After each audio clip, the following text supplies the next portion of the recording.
like clearly the like Argentina, like that was they've been doing that the whole World Cup, right? Like it's not like that. Cape Verde, yeah, except that, which now it makes you think like, oh wow, like yeah, England's as Cabo good as Verde, Cape Verde. That's a very not, nice thing to say about England. I don't know. It's just heartening. You think, and I thought Pickford just missed it. Like he missed on the like. It was close. Like that first, like if he had moved, like when they showed it in slow motion, it's like he misses it by just like a fraction. He was a split second late Yeah. moving in both goals. Yeah, I guess, but yeah. In both goals, I don't blame Jordy for either of them, especially the second one where there was just no chance on that cross. And that's a perfect header. I mean, that's the kind of stuff you draw up in a textbook. Yeah. But, just like on any other given week, his defense let him down, and it's Pickford's left to try to pick up the mess. I'm proud of him. He did well. All the former Evertonians also did fairly well. John Stones got hurt, but did pretty well. Tony Gordon did pretty well. Former Everton great Luca Digne did pretty well before France got bounced.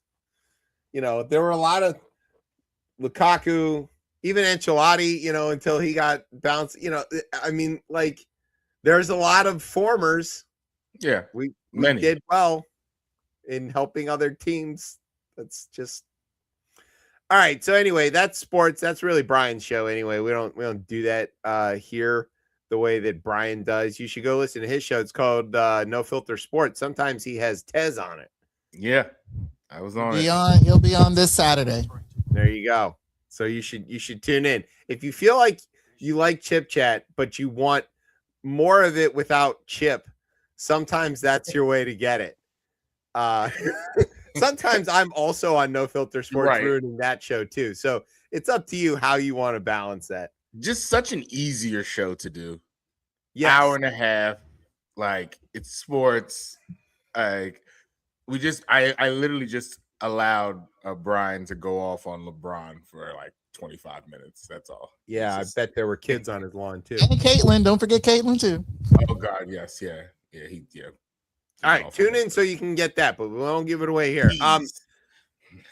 We do have a special show. This is a special edition. This is a special edition. Actually, we have finally. This is the real special edition, guys. Oh, this is the real special edition. The real special edition. So this week it's been stupid hot out, which is great because we're going to talk to the founder of Capital Weather, Mr. Jason Samenow. He's going to be joining us, and we're going to ask him about why it's stupid hot, and we're going to also ask him if he can turn things down a little. I don't know how that works. So maybe he does. I don't know.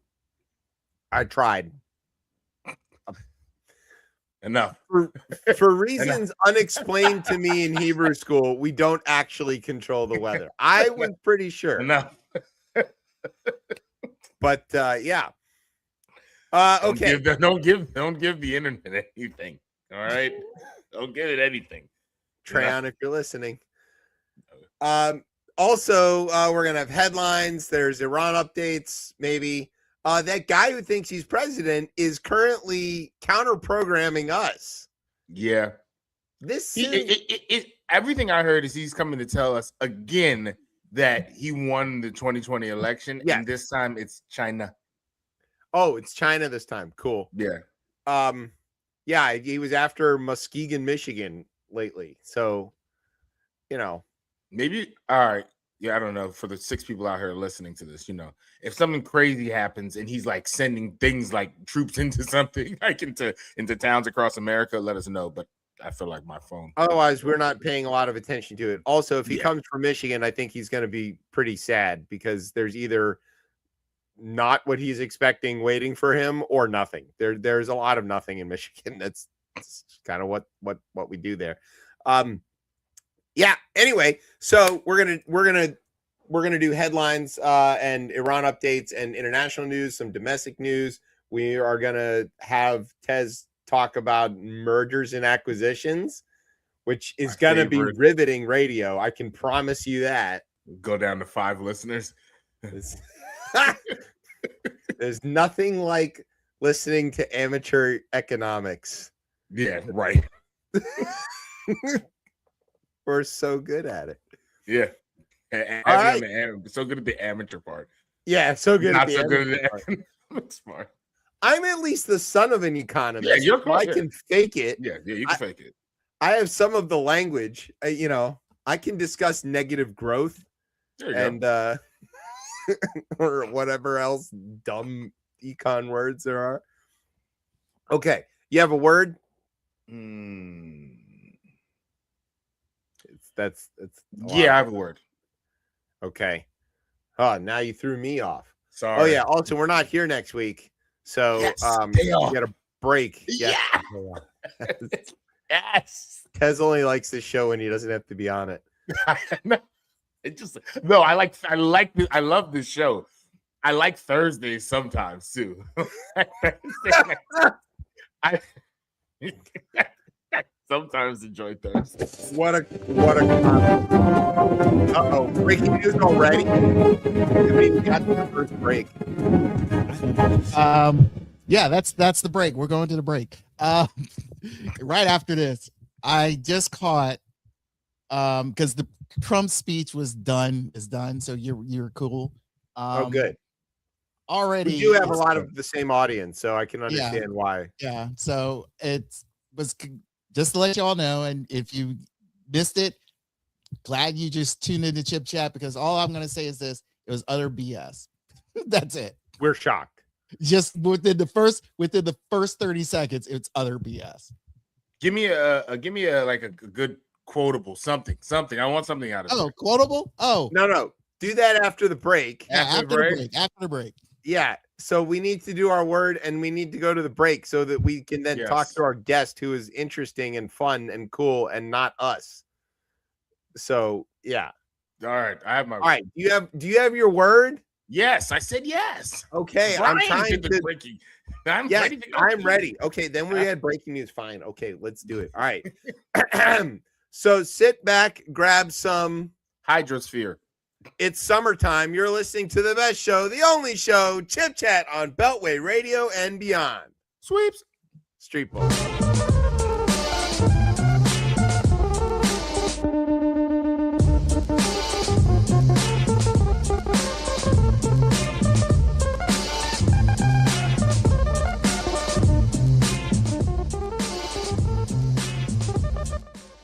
All right, welcome back to Chip Chat here on Beltway Radio and beyond. I'm your host, Chip. With me is Tez. What's popping out? That was the world's shortest break. Thank you, Brian. We appreciate that. Okay, so back on time. Back on time. There we go. Jason Samenow is a local guy, just like us, but unlike us, he grew up to greatness, working as an intern for the legendary Bob Ryan. If you're from here, you definitely know who that is. And then he goes on to UVA, gets his degree in environmental and climate science. That's, whatever. Then he founds the Capital Weather Empire. I don't even know how many different things there are part of it, but Capital Weather, he brings it to the Washington Post and then eventually brings it back independent of the paper. And now Jason joins us here. Welcome to Chip Chat. Hey, thanks so much for having me. I'm looking forward to it. Oh, good. Oh, that's what a lot of guests say. Okay, so 10 minutes. No, we do have some real questions we want to ask you. Yeah. So we want to. The first thing is, tell us what it's like being a young weather nerd and where that passion comes from. And I'm going to caveat this by saying, all of the people that we have talked to or that I know in my real life who are meteorology people have always been that. There's that, like, I've got friends who I've known since we were like 6 or 7, and they were into weather then, and then they grew up to work for the Weather Service or whatever. So where does that passion come from, and what's that like? Yeah, it's kind of random, but it's striking because I think you're right. Pretty much everybody I know who's in the field got hit with the bug at a young age, and I can't explain it, and it's really random, and there are not a lot of us out there, but like, if you add up all the meteorologists around the country, I mean, there are hundreds, thousands, but like in any one community, like I was the only kid in my school that was into weather. like Yeah. elementary school, middle school, high school. Like I was the only one. Like there was like no weather club. I didn't have like fellow weather geeks that I could share my passion with. And I mean, that's pretty much the case with most people I know. But yeah, when I was 10 years old, it snowed. It snowed a lot. This was 1987. I guess I was 10 going on 11 and fifth grade. And we had what was called the double whammy snowstorms, back to back double digit storms, and put down about 20 inches of snow. We were out of school for 7 straight days. That was great. And I just got hooked tracking snowstorms, but mainly at first because we got out of school because of it.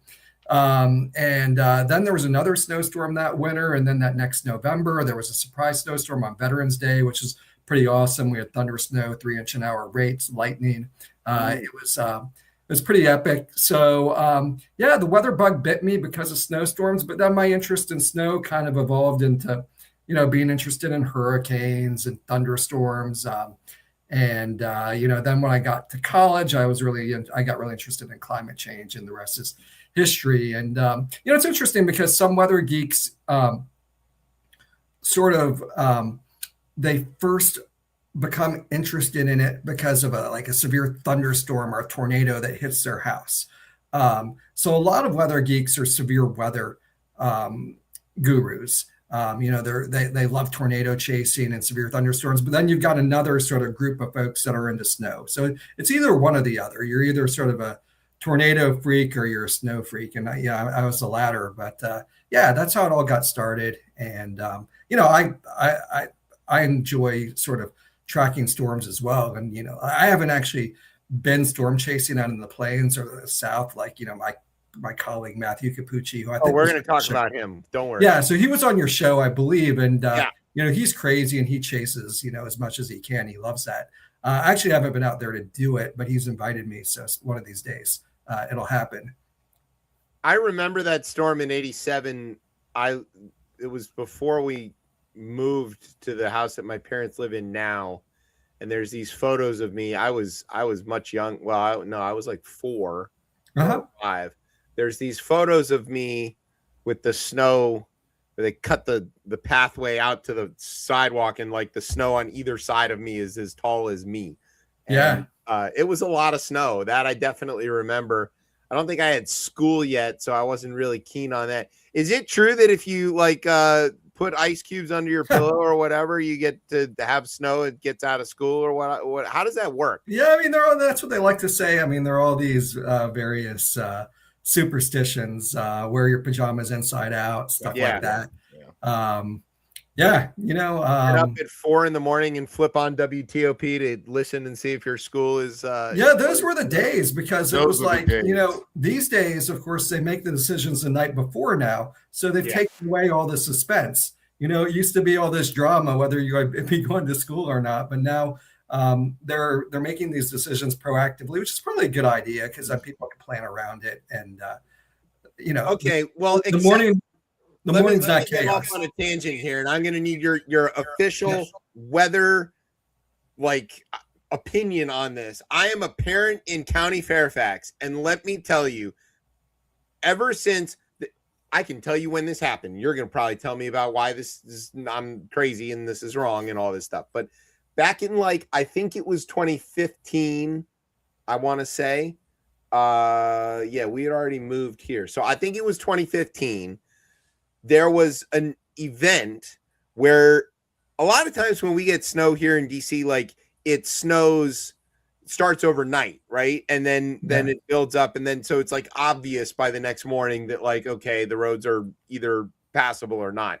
But in this case, the snow event started at 5 a.m. or maybe 6 a.m. It was late for a snow start. And all of the surrounding jurisdictions, except for Fairfax, had called a 2-hour delay in advance. Yeah. And they were prepared, right? But Fairfax was nah, we're gonna run the buses, right? And so then it snowed, and it snowed a bit more than they, I guess, had expected or whatever. And they put their buses on the road, which then gummed up the works for the plows and all of the work that they were doing. And if and the snow was over by 9 o'clock, It was not a long snow event. It was like about 2 inches. It was a manageable snow event. But Fairfax had their buses on the road, which messed up the stuff for the plows, and it snarled everything on Fairfax's side of the Beltway, which ended up causing a massive citywide gridlock. Yeah. And nothing moved for hours and hours and hours until like after lunchtime. They finally got everything kind of cleared up. And by then, the roads were totally dry. There was not any snow, but it was dry. Yeah.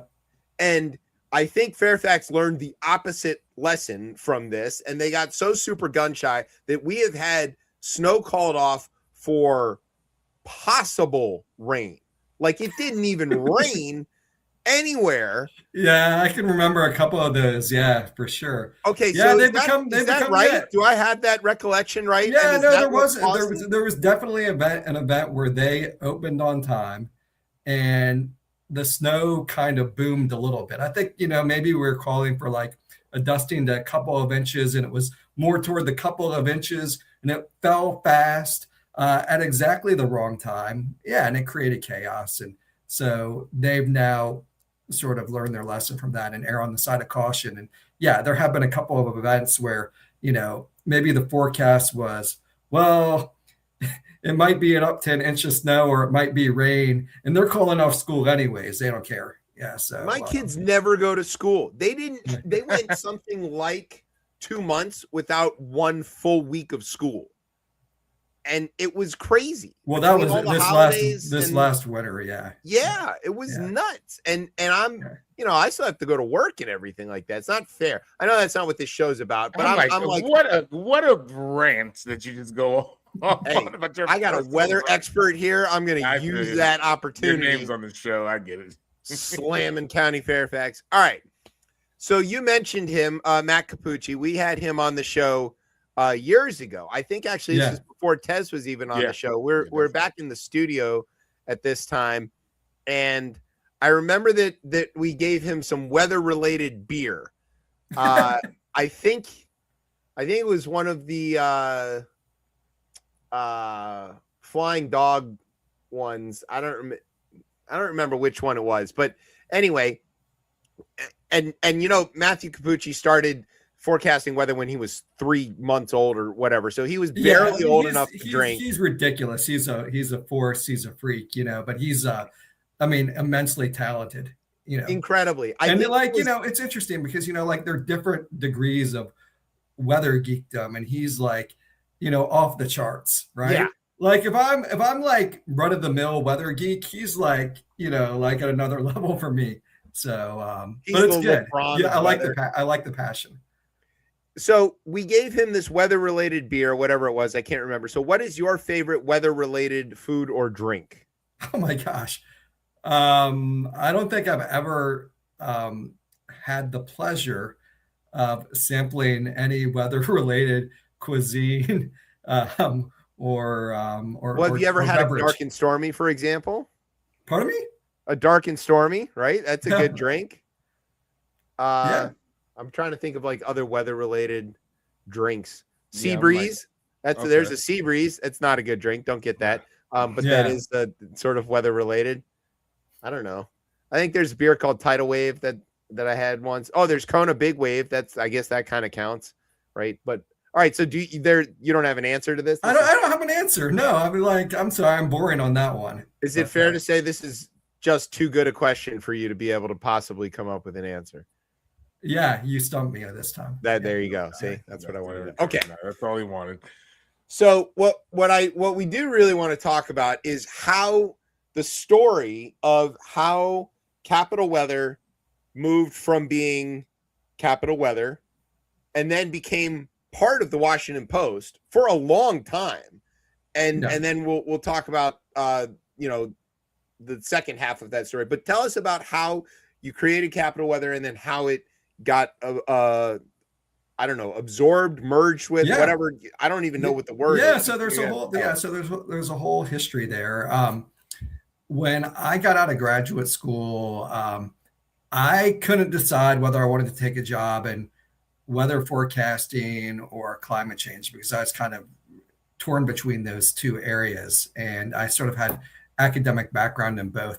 And I ended up taking a job at the EPA working on climate change to start my career. But I wanted to Good sort thing of. you chose a different job, because I don't think that job exists at all. That It whole doesn't. segment It doesn't. It's no really longer sad. exists. It's really sad because like the office that I used to work in has been completely dissolved and pretty much nobody's left. It's awful, to be honest. Like there was a We'll whole get to that office. part. Yeah, there was a whole office of atmospheric programs, a climate change division, all wiped out. In the last few years, last couple Sounds of like years. we'll be wiped out soon too, since we're getting Yeah, rid of that's those right. type of By the climate. climate. It's kind of crazy. But so anyways, I took the job at EPA, but I wanted to stay sort of engaged in weather forecasting and weather communication. So after working at EPA for a couple of years, I decided, okay, I'm going to start up a weather blog. Blogs were kind of the big thing, like 2003, 2004. Everyone had a blog. Yeah. I had It's a like, live well, why journal. should there needs to be a weather blog? Like nobody's doing a weather blog, and the weather is like something we all share together. So the fact that a blog is sort of a two-way communication platform where you've got a commenting section, I just thought it would work well. And I love DC weather. I was born and raised here, so like I just one night, late at night, the name capitalweather.com popped into my head. I checked if the domain was available. It was. I registered it, and I gradually built the site. I brought on some fellow meteorological colleagues to sort of make it a group blog. And so capitalweather.com was born, and it was a blog style site. And, we posted about the weather every day. Through grassroots, we just grew a following. We got other blogs to link to us, got some press. Washingtonian wrote about us, Washington Post wrote about us. And then around 2007, the Post reached out to us. They wanted to sort of expand their local weather offerings. And so they said, well, would you like to move your platform onto WashingtonPost.com and be our weather team? We were like, sure. And we weren't making a lot of money sort of as an independent blog at that time. We had some ads on the page, but it was basically just enough to cover costs. So the Post was actually offering us some real money. And so so initially we started with the Post in January 2008. We were on a 3-year deal. It was a contract. And then the last year of that deal was a snowmageddon winter. So this was 2009, 2010. And, DC's snowiest winter on record, 56.1 inches to be exact. And so got to get that 0.1 in there. Absolutely. That could matter. Anyways, it was after that winter that our contract was ending. Of course, like our web traffic went through the roof. I mean, it went gangbusters. In fact, we were the team that popularized the term snowmageddon. President Obama mentioned snowmageddon. It went viral. And so we were getting like millions of page views that winter. And so the Post was like, well, we got to keep this going. But I was at that time, I was working my EPA job during the day, and I was doing the Post thing as like a side business. It was just too much. And I kind of told the Post that, and they're like, well, what if we create a full-time job for you and you move into the newsroom? I was like, yeah, I'd consider that. And so that's what I did. And so I left the EPA in 2010, and I went full-time at the Post. And I did that from 2010 to 2024. So it was 14 years full-time there. And I actually hired Matthew Capucci. He was one of my on my team. And it was a great run. I think one of the things we did, while I was there is we expanded our coverage of weather from being for and about Washington to sort of covering weather all over the planet and, national, international weather. And that sort of fit in with Bezos's sort of strategy of expanding the Post beyond being a local newspaper to being a national, international news organization. So we expanded weather when Bezos came in. And I guess it was about a year and a half ago, or almost 2 years ago now, the fall of 2024, I was just kind of burnt out. Weather doesn't turn off. It was a lot. It was a lot covering national, local, and international weather and running point on all of that. I mean, I had a team, but it was just like I was just ready to kind of scale back a little bit. So I told them I wanted to scale back and just run local. I just wanted to do local weather, and so I did that part time for about a year, and then things at the Post. kind of took a turn with the layoffs and everything. And we were also kind of like thinking, my whole team and I, we were thinking, okay, like we really want to like be innovative with local weather. And there's a lot of additional things we want to be able to do that we couldn't do sort of within a larger organization. We kind of we felt like we needed to break off and have basically our own weather company to be able to do it. Like, for example, we wanted to have a weather app. We wanted to potentially expand to other cities. And, that might be our next chapter, is sort of taking the model we built in DC and basically building franchises in other areas. We wanted to do independent consulting, help, people who need weather forecasts for their businesses, help provide forecasts to them. So there was a whole suite of services we wanted to be able to do that would be difficult to do while still working for the Post. So we basically told the Post we wanted to sort of split off. We wanted to do it amicably, and they were supportive. We made it all work out, and so here we are. So that was a lot, but anyways, no, that's exactly I think that's the story really that we wanted to know. Yeah. So is it fair to say that Bezos was the one that turned you into gang members? We were branded the Capital Weather Gang when we joined in 2008. That was the guy who brought us on. That was his idea. It was a play on the whole Capital Gang, which was a politics show. So, yeah. Okay. Jason, one question I had around this is just like, you've seen like from the blog era, right, which is like a specific era and like a different medium of how people are taking in information up to now. And we know, like, obviously there's a lot of changes in the media models, and viewers are in different places. Where do you see, I guess, like for weather specifically, like folks digesting that? Like, I know you mentioned the app, but like, where are people getting that? Like I look at my phone, obviously, but are there other areas that people are like actually consuming this? Yeah, I mean, audiences are really fragmented, which makes it challenging, more so than ever, I think. So it's a great question. I mean, we try to be on as many platforms as we can. We're on a lot of different social media platforms. Of course, now we have a newsletter, an email newsletter, which we think is a really good way of bringing people in, because then you kind of like, you have them, like once you have their email, like you can push out information that you think is important on your own terms, which is helpful. And I think when people give you their email, it's like signaling they have trust in you. And so that's that's kind of been part of our DNA, is to try to engender trust with our audience. So we're really leaning into the email model a lot now, but yeah, we have to be on all the social media platforms, X, Facebook. We're on YouTube. We're on Blue Sky, and we recently launched a TikTok channel. We haven't done a lot with that yet, but we're doing that. I mean, one of our challenges is trying to like meet younger audiences. Right. I think a lot of our readers tend to be, people in my own demographic, people between like 30 and 60. So like we need to try to, branch out and reach some of the younger folks. And then, I mean, we have an app, and that's important as well, because that's actually the most popular way people consume weather information is via mobile apps. So that was again one of the reasons that contributed to our becoming independent, is we really wanted to be able to build that. Before we get too far into the apps and like the feeding of information and all that, because I do have some questions about that. I wanted to ask, this is an observation that I had. I assume this to be true, and you can tell me otherwise, but weather forecasting, people make this joke of like, oh, I want to be a weatherman, I can get it wrong and still not get fired. And like, that isn't true at all, because people, you mentioned businesses are want some of this weather consulting and stuff.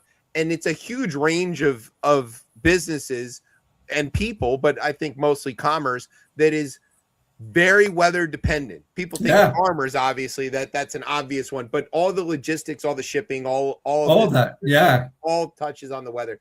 And I will say that when I was a kid, when the weather would predict something like a temperature of 75 and it turned out to be 65, people would say, oh, well, they were way off, right? And they're 10 degrees off.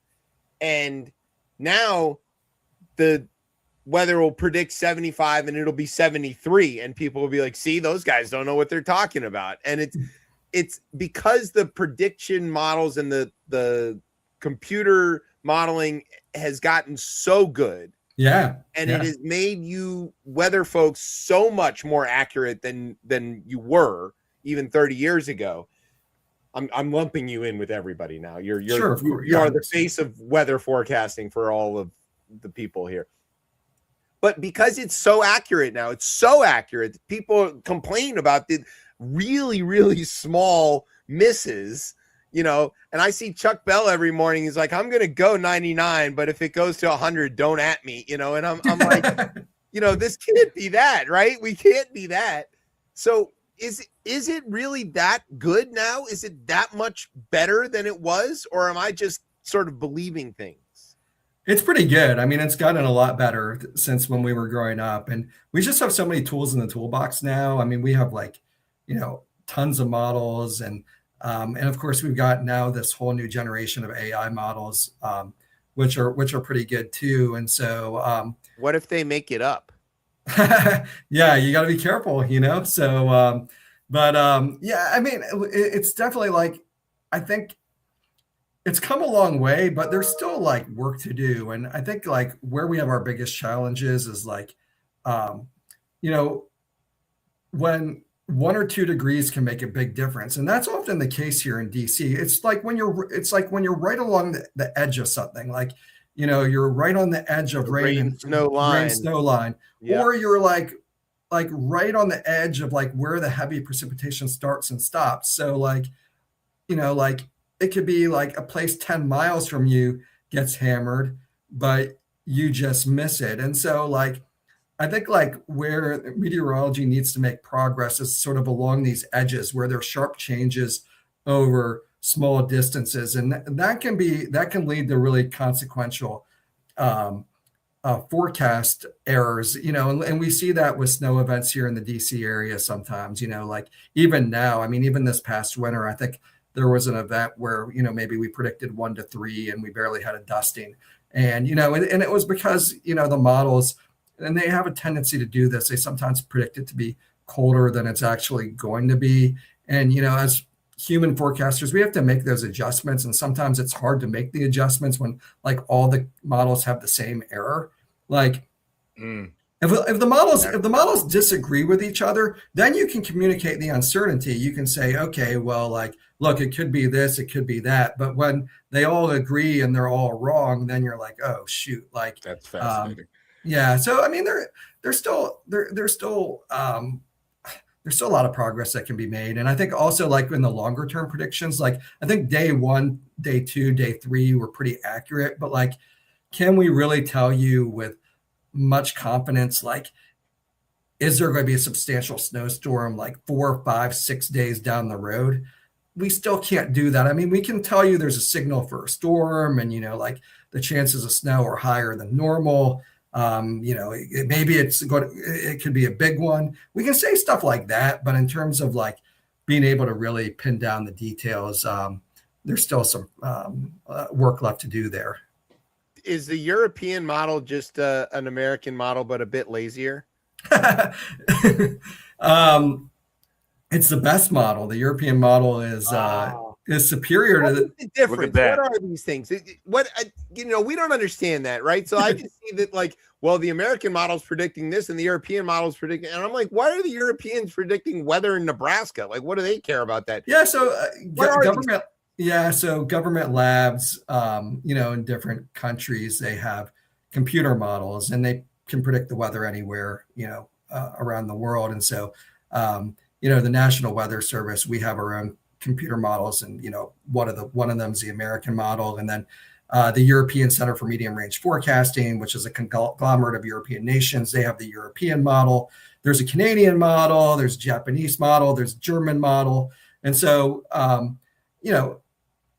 countries which are investing heavily in weather forecasting and science, they have these models and they're very sophisticated. They're run on supercomputers. They're doing trillions of calculations a second. They're bringing in data from satellites, from weather balloons, from all over the place.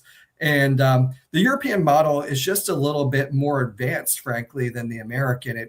It's better at bringing in data, and it's just stayed ahead of the American model for How did they get ahead of us? Like, we invented weather and You're won the killing war. him right stuff. now. This Like, guy, oh God. where did they learn how to? Why the French Well- don't know anything about air conditioning, let alone how to like predict a heat wave? How could they possibly know anything better than us about this? Yeah, it's interesting. So, like, the National Weather Service has a lot of models which do a lot of different things. And the Europeans, they're like all focused on this one thing. The European Center for Medium Range Forecast, which does the European model, like that is the one thing they do. And because they're focused on one mission, they've been able to stay ahead of the United States, which is trying to do a million different things. That's kind of it in a nutshell. All right, I have It's lots. focus. It comes down to focus, Yes, really. and I would say money, right? Yeah, there's money involved too. Focus is a nice way of saying investment. Yeah. Okay, so here's what we should do. We're going to take a break. And then on the other side of the break, we want to talk to you about things about, weather service, data, collection, the lack thereof, all of that kind of stuff. It's going to get a little more technical, I'm hoping, because I have a lot of technical questions that I want to ask. And I don't get this opportunity very often, so I'm going to take it when I get it. So we're going to take a break. Jason, you cool to stick around for the second half of your interview? Sounds great. Yeah, thank you. We're going to take a break. We'll be right back. You're listening to Chip Chat on Beltway Radio and beyond. Sweeps. Ignore whatever gets played next.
All right, welcome back to Chip Chat here on Beltway Radio and beyond. I'm your host, Chip. With me is Tez. What's popping up?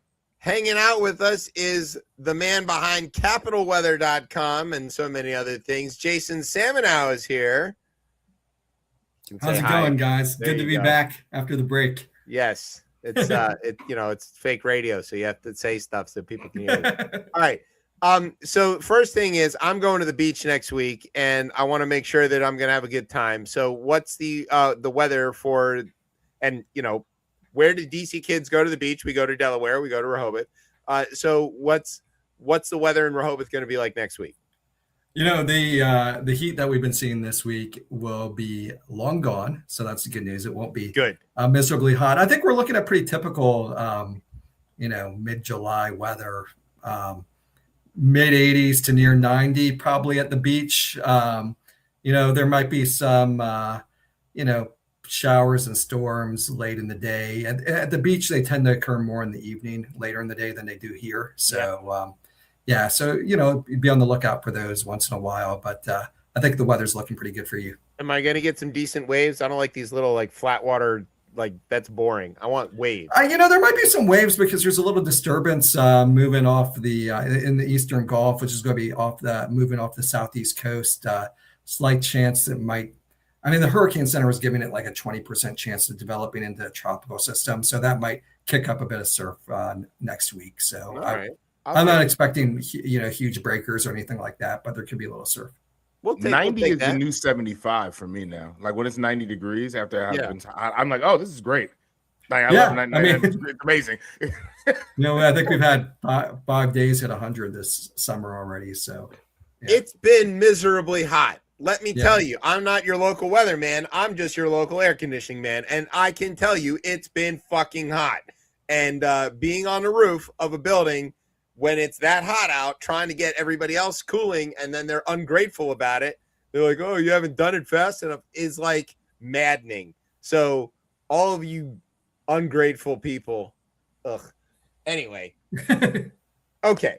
So weather's serious business. We've seen it cause major damage. Of course, it kills people. It does all kinds of things. It's a really big deal. So why do you think there's a degradation in trust around the science of climate and weather forecasting together? And I know I'm conflating two things. We understand climate and weather are not the same thing. We're not those people. But in general, I would say there has been a wow, you can't trust the weather guys. They're all just blah, blah, blah, blah, blah. What's going on? Why is that happening?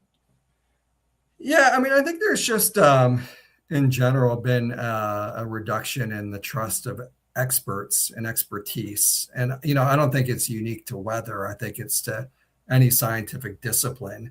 And so, I think it's sort of a cultural shift that coincided with the political regime change that we saw a couple years ago. And so I think people feel empowered to sort of challenge authority, ask questions, not necessarily believe in the people who have academic credentials. And so, I think that extends across the board, whether you're talking about, medicine or, the physical sciences, weather and climate, and, other disciplines. So it's a weird thing, though, because I don't see, you're right about the medical stuff, but I don't see a lot of people challenging the expertise of. They don't be like, oh, well, that pilot doesn't know how to fly the plane. I'm better at flying firemen.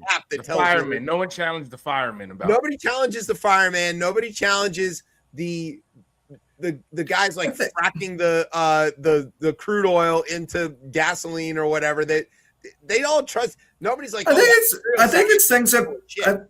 I think it's things that people experience day to day, and they feel like because they're out and about in different weather conditions and they're a consumer of weather information that, they know as much as anybody else. And it probably applies to things like their own health. And, it's like people always know better than the doctors. Right. And so I think it's a similar sentiment. I think some of the trades you're talking about, those are very specialized and people realize that they don't know anything about them. but with things that they experience more day to day and they live, I think they feel like they have an intuitive sense, right? And I think it's terribly misinformed, but Yeah. Understatement of the year goes to Jason Samenow of CapitalWeather.com. What? yeah, but I mean, like, look, you have this whole movement of people who believe that like the government spraying aerosols into the atmosphere to change the weather, the chemtrail people. I mean, even like Marjorie Taylor Greene, and you've got people in positions of authority who are perpetuating this nonsense, and so that doesn't help, right? When you have leaders, government leaders of communities who are questioning, like credible science, well established information, irrefutable data, it makes it tough. Well, to that point, one of the things that those leaders have done is decapitate the data, right? They've gone after the National Weather Service. I understand that the number of weather balloons launched per day by the National Weather Service has gone down substantially. I don't think most people understand what, they're like, well, what's a weather balloon going to tell me anyway? Like, can you explain briefly why we need consistent, what are we getting from the weather balloons that we can't get from a satellite and all of that stuff? And why do we need so many launches? Can we do without, or what is that impacting? Yeah, so I mean, like the weather balloon data is really important for the models. I mean, it is true. It's just one data sort, and weather satellites, provide a lot of important data for weather models as well. But there have been experiments which have shown that the weather balloons are actually one of the more important data sources. So, there are questions rightly being asked about like, okay, well, what's the impact of the fact that some of the weather balloon operations have been changed. Some of them have been reduced. And there have been cases where they're doing them at different times than they used to. And so meteorologists are like asking the Weather Service, well, can you like the Weather Service official line is like, well, there's not a real impact. We haven't seen any impact in the models. And they're saying that like, they have all these redundant sources of information that that can sort of take the place of weather balloons. But like the question, clearly not. I think the question that a lot of meteorologists have is like, can you prove that to us? Like, like show us an experiment that shows us that like there's been no impact, because until you prove that, like we're going to keep asking these questions, because there have been some high profile forecast misses on severe weather days that happened this spring, where there were not just this spring. Look, like right now there's flooding in hill country in Texas right now along the Guadalupe River, which is exactly the same river that flooded last year and killed all those kids at that camp. That forecast was poorly handled. And there, I don't know, you probably know better about this than I do, but the reports I read did mention that there was staffing reductions along the Weather Service forecasting in those areas where that information would have been critical to be able to get enough data to crunch the numbers, to be able to warn people farther enough in advance that, hey, you got to get out of there. This is a risky environment. And I don't care who these people are that tell me, look, some 19-year-old who calls himself Big Balls is not going to be able to prove to me that the weather balloon data is somehow insignificant when there's dead kids as a result of the lack of that data. Yeah. So, I mean, I think like with that, in that case, like one of the things that happened because of Doge is you had like, people laid off at the Weather Service, right? And you've also had a lot of attrition because people have retired, and the Weather Service has been slow to sort of backfill those slots. And so when you lose that experience, the connections that some of these veteran meteorologists had, with emergency officials and emergency management, that critical connection is lost, so that when there is a really significant weather event about to occur, like that important communication from the forecast office to the emergency manager may not happen as effectively. And so there were questions about, with that flood in Texas last year in Camp Mystic, like whether the reductions in staff at that Weather Service office reduced the amount of outreach that the office did with emergency officials ahead of that event, which might have helped, raise the alarm a little bit more. One question I have is about people say, oh, well, I don't watch the weather, or I don't read Capital Weather or look at the paper. I look at my app as if it's getting data from some other place. But all of those apps are, whether it's AccuWeather, whether it's Weather Channel, whether it's your Google, whatever, they're all funneling Weather Service data, right? They're all getting the same information. Yeah, I mean, some of them use different models, or they sort of they put more emphasis on one model versus another model. A lot of them do use Weather Service data, but some of them also, bring in some of the different computer models we were just talking about, and sort of run routines on them to sort of prioritize certain things. But here's my thing about the apps, which is that there's not a human typically providing quality control. And so the apps will just give you one answer. They'll just give you one icon, and they won't explain to you when a forecast is complicated, like what the range of possibilities is. Like, right. Your Apple weather app might tell you like, oh, it's going to snow 14 inches, 6 days from now.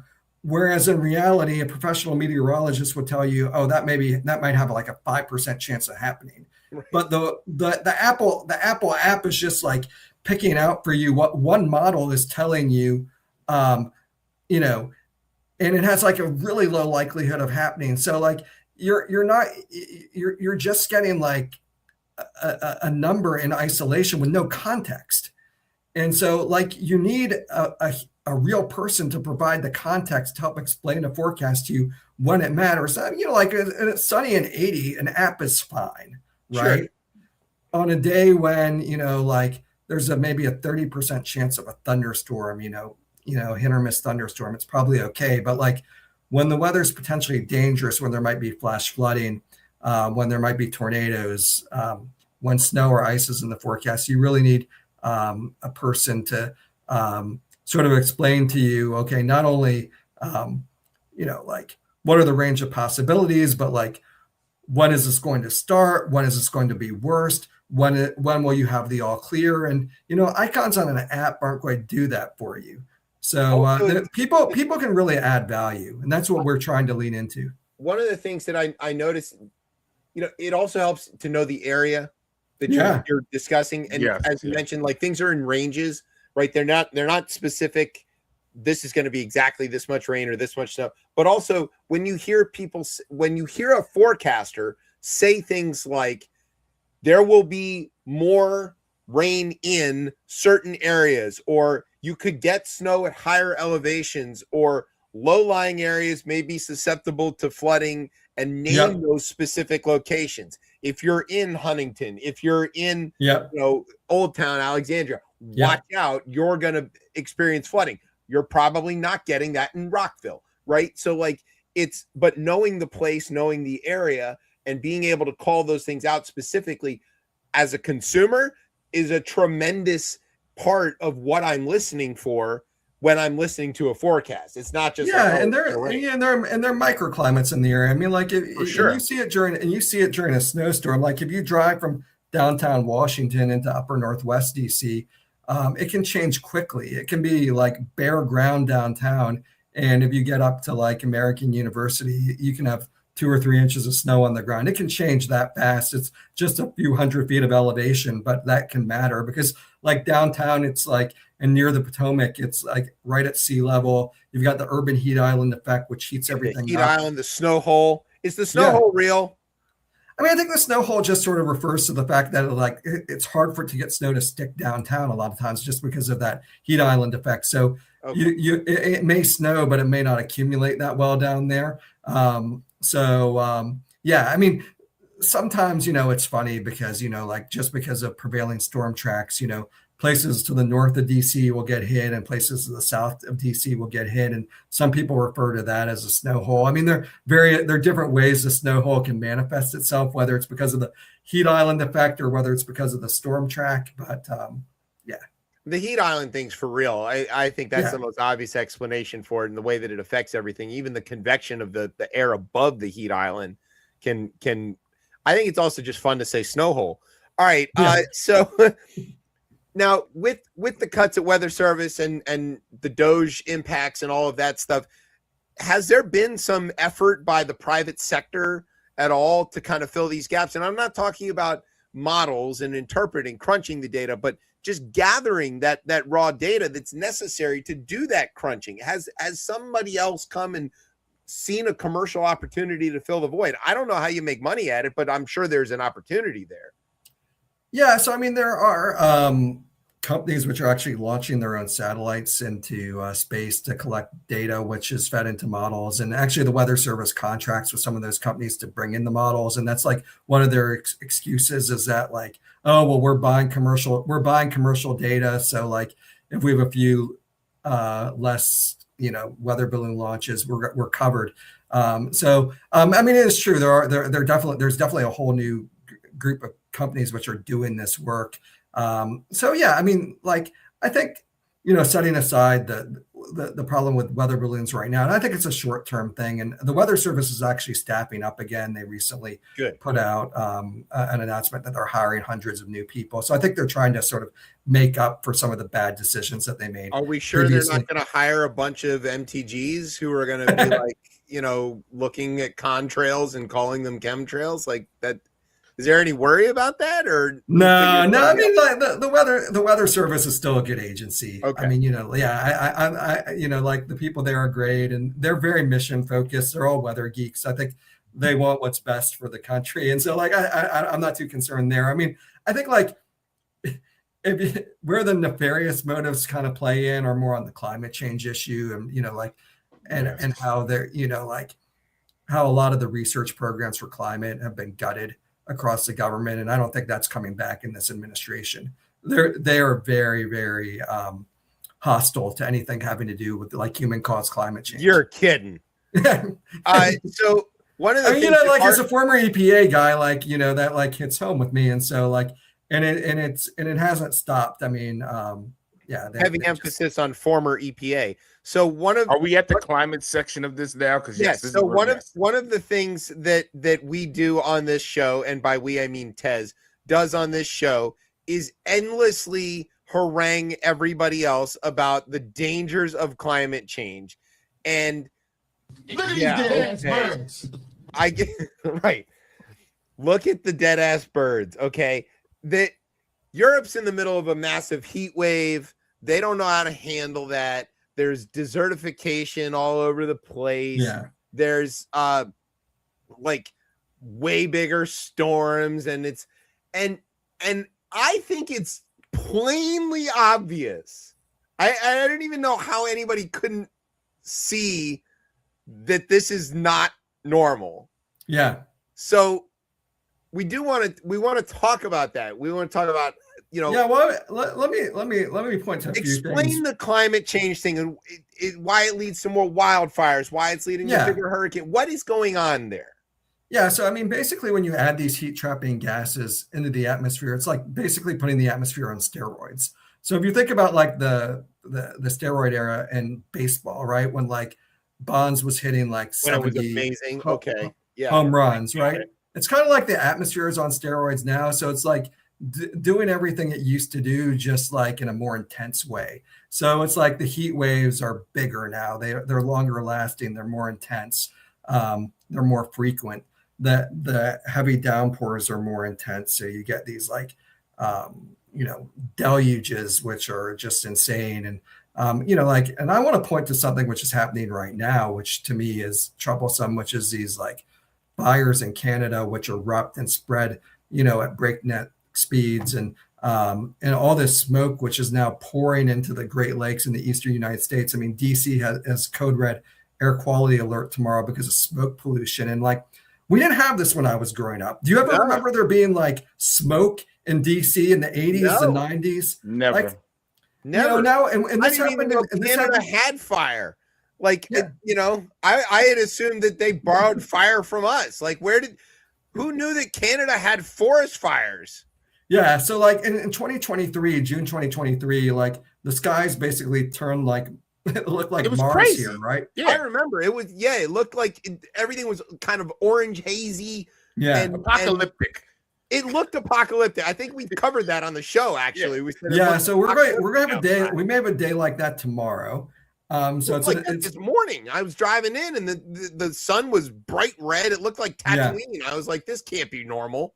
Yeah. So like the fact that we're seeing this happen more often, and it didn't happen a lot before. I mean, I think this is a symptom of climate change, because what climate change does is, by intensifying the heat, it dries things out. So when you do get a fire, the fire spreads more rapidly, and you get more smoke, and then the smoke comes downwind, and like we're dealing with pollution here and bad air. So so there's that, which is happening now. Of course, you mentioned the European heat wave. I saw an article in Reuters the other day that estimates of like 10,000 excess deaths in Europe because of that heat wave. And I mean, like earlier this week, I think like Montana got up to like 115 degrees, its highest temperature ever. It was like 100. It was like 109 in Salt Lake City, its highest temperature on record. So like, there's not going to be crazy stuff in about 5 minutes. That's like a real problem. Yeah. So okay. Yeah, I mean, you just look at the heat waves are just they're becoming more intense, and that has impacts for a lot of different reasons. Where people don't have air conditioning, it causes deaths, and obviously it has the air conditioning doesn't work in that. Let me tell you something about that I don't think a lot of people know. We here in DC were design spec 90 degrees until very recently, and then because the climate is hotter, we got moved into what was the South region, and so now we're design spec 95. And all of the heat pumps that used to be sold were fail to heat, meaning in an emergency situation, they would default to heat position because you could die without heat, right? Because it would be too cold. And it wasn't like you were going to die from lack of air conditioning. We are now in default cool mode. So we're now powered heat as opposed to powered cool on the reversing valve on a heat pump, which means that we are now more worried about people dying from heat in our region than dying from cold in our region. And that is a big change. Yeah. Big change that didn't used to be here. I want to know, and Tez probably has a lot more thoughts on this. So I'm going to turn it over to him to talk about the climate thing. But what is it about? So much of politics is about identity. And why has this thing that seems to be totally nonpartisan, just it is happening, and it is a thing that we need to figure out what to do to deal with it. How has climate denialism become an identity, and how has that become this thing that you and other scientists have to somehow overcome? To nobody fights about whether an egg fries in a pan. Like that's just a settled bit of science, but they don't understand or refuse to understand that the atmosphere is warming and holding more heat, that the earth is warming, the oceans are warming, and that's just a measurable thing. And they have a million excuses. It's a natural process, or none of these things makes any damn sense. Why is it? And it's not I think a finer point on that, left and right on climate issues doesn't exist outside the United States. That is not a left or right issue. It is just a thing that everybody has to deal with. So what is going on with that? Yeah, I mean, I think a lot of it goes back to what we were talking about before, which is just the distrust in expertise. And it's because, like you have a strong scientific consensus among experts that human-caused climate change is real and that it's a problem. And I think it's just sort of this. Why does that bother anybody? Why don't they just say, oh, yeah, that's a problem, and here's a great opportunity to solve it, make money solving it, I think there is a political angle to it, just in that because some of the solutions to climate change are imposing taxes on people and increasing the cost of energy, and people who are against taxes tend to be right of center. So I think you sort of like bring together the fact that you've got people who are anti-government control, anti-tax, and these same people also happen to be the people who are inclined to not trust authority. It all comes together. And I think there's a third element too, which is that in the spirit of fairness, there have been some politicians and some environmental groups which have sensationalized climate change science a little bit. Like, I think over dramatized certain projections, maybe overstated how much we know, maybe sort of framed it as this doom or gloom issue, and that we're all going to die if we don't do something if we don't bring emissions down to zero by 2030. And there's some hyperbole there. And I think some of it is also sort of a backlash against that hyperbole. So there have been some less than ideal players on the other side of the issue, which have, I think, stretched the truth a little bit, or maybe it might not be intentional. It's just because they're so passionate about it that they kind of latch on to the most sort of extreme predictions, which maybe, aren't terribly likely. And so some of that can backfire. So I do think that's why it's important that when you communicate about an issue as complicated as climate change, that you do so responsibly, that you don't sensationalize it, you don't overstate it. I mean, it's not, there are people who talk about an uninhabitable Earth and we only have 10 years. And, you have prominent politicians who say this stuff. And the reality is that it's kind of a risk management issue. It's the more it warms, the more difficult it's going to be to sort of adapt to the changes, the more costly it's going to be. It's not that we're all going to die. It's just going to mean more suffering. It's going to be more expensive to deal with. It means that there are going to be more impacts on the natural world, and meaning, more species going extinct. But it doesn't mean we can't live with it. It's just going to be more unpleasant to live with. And so I think you have to kind of resist the urge to go overboard. And I think, because I do think that can backfire a little bit, because clearly we're seeing it play out in front of our own eyes. The truth is bad enough, right? Yeah. You don't need to exaggerate it. And you can look at some of the predictions that Al Gore made 20 or 30 years ago, and that's what the opponents of climate change action do. They cherry pick predictions that were over the top from prominent people. And so that's why you want to make sure you're communicating responsibly and, sticking with the mainstream stuff and not sort of getting at, letting things get out of hand, Yeah, Tez. I guess the question is I get the balanced approach of this, but it is clear that there's an inaction that's there. And where is I'm all for the middle ground, but I guess to your point, it's if you scare people, maybe they just become so apathetic that they don't actually do anything, or they don't. Yeah, it can be paralyzing. Yeah. Right. Yeah. So I think if you give people sort of things to be hopeful about, if you tell people look, this is a problem, but there are solutions out there. There are things we can do. And the more we do, the better off we're going to be. Not, we're all going to die if we don't do anything. So. How long do we have until Florida is gone? Yeah, it's going to be hundreds of years. I mean, okay. Yeah, I mean, and it's, and it wouldn't all be gone, but I mean, look, if you had a catastrophic loss of the West Antarctic ice sheet or Greenland, I mean, that could raise sea levels, multiple feet. But it's not quite this isn't going to happen overnight. So no, I saw the movie. It happens overnight, and then they have to burn all. The day after tomorrow. That's right.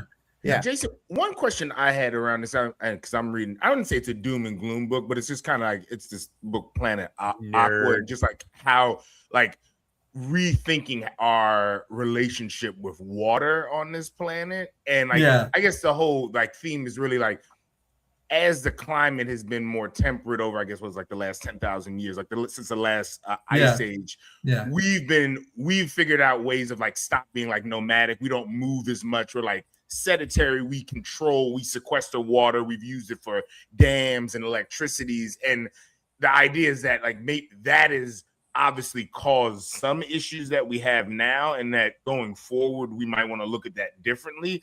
Does that make sense? Is that like I look at something like the Hoover Dam, like how long is that going to continuously be in operation based on like the dropping of like the levels of water in the Colorado River? Like, do we have to look like, does that make sense? Like, I guess have we disrupted the water cycle?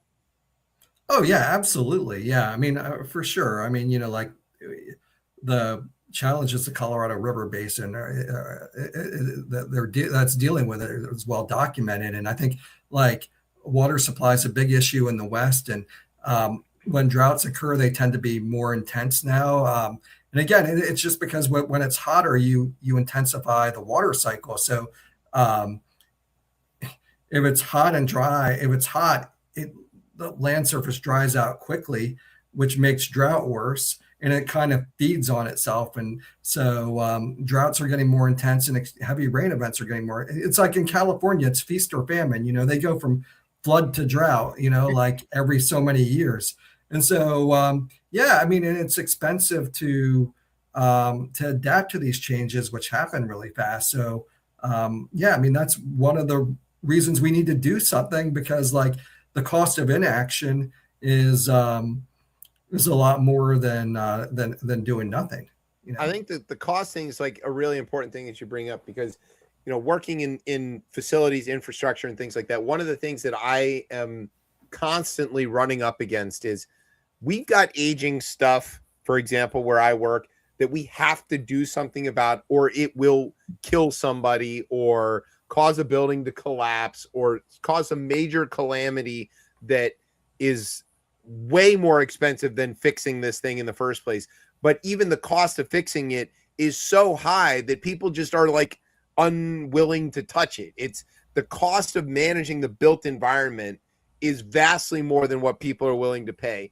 Are we in a place now where the cost of mitigating climate change is one of the daunting things that is getting people to where they don't want to really talk about it because it is so high? Not saying that it is somehow not dwarfed by the cost of inaction, right? The cost of inaction is so huge, but that's very abstract. People aren't seeing, nobody's saying, well, I don't have to do that right now. But if you tell them, like, we're going to have to move everybody inland, 10 miles, it's a small number, but it's a big difference.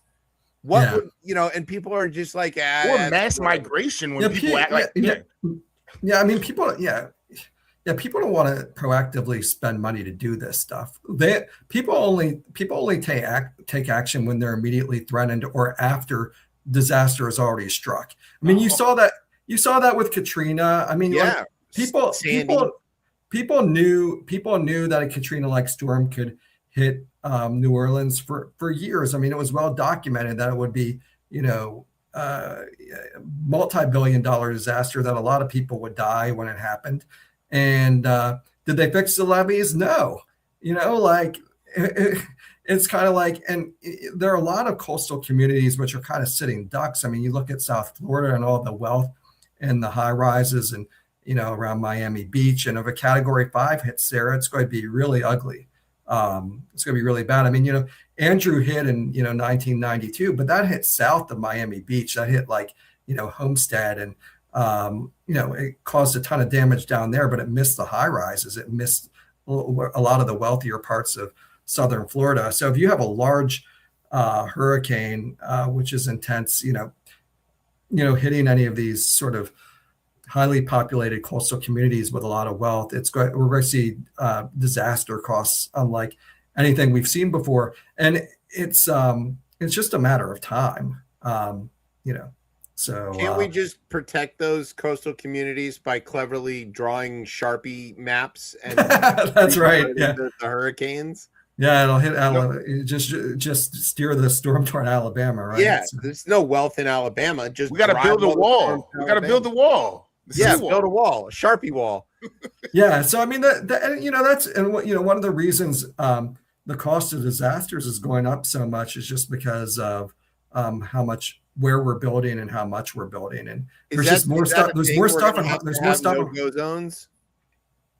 Pardon me. Are we gonna have to have no-go zones? Like, is that I always bring up Sandy because it's just a thing that I happen to know about. My wife is from Staten Island. Yeah. So there were whole sections of Staten Island where basically the local officials were like, you can't go back and rebuild there. This is just now no man's land. Well, yeah, I mean, look at what's happened on the North Carolina Outer Banks, with those homes falling into the ocean because of beach erosion and sea level rise. I mean, so yeah, there are clearly going to be places where you shouldn't be building. I mean, and I think rebuilding. I think Sandy's a great example of that.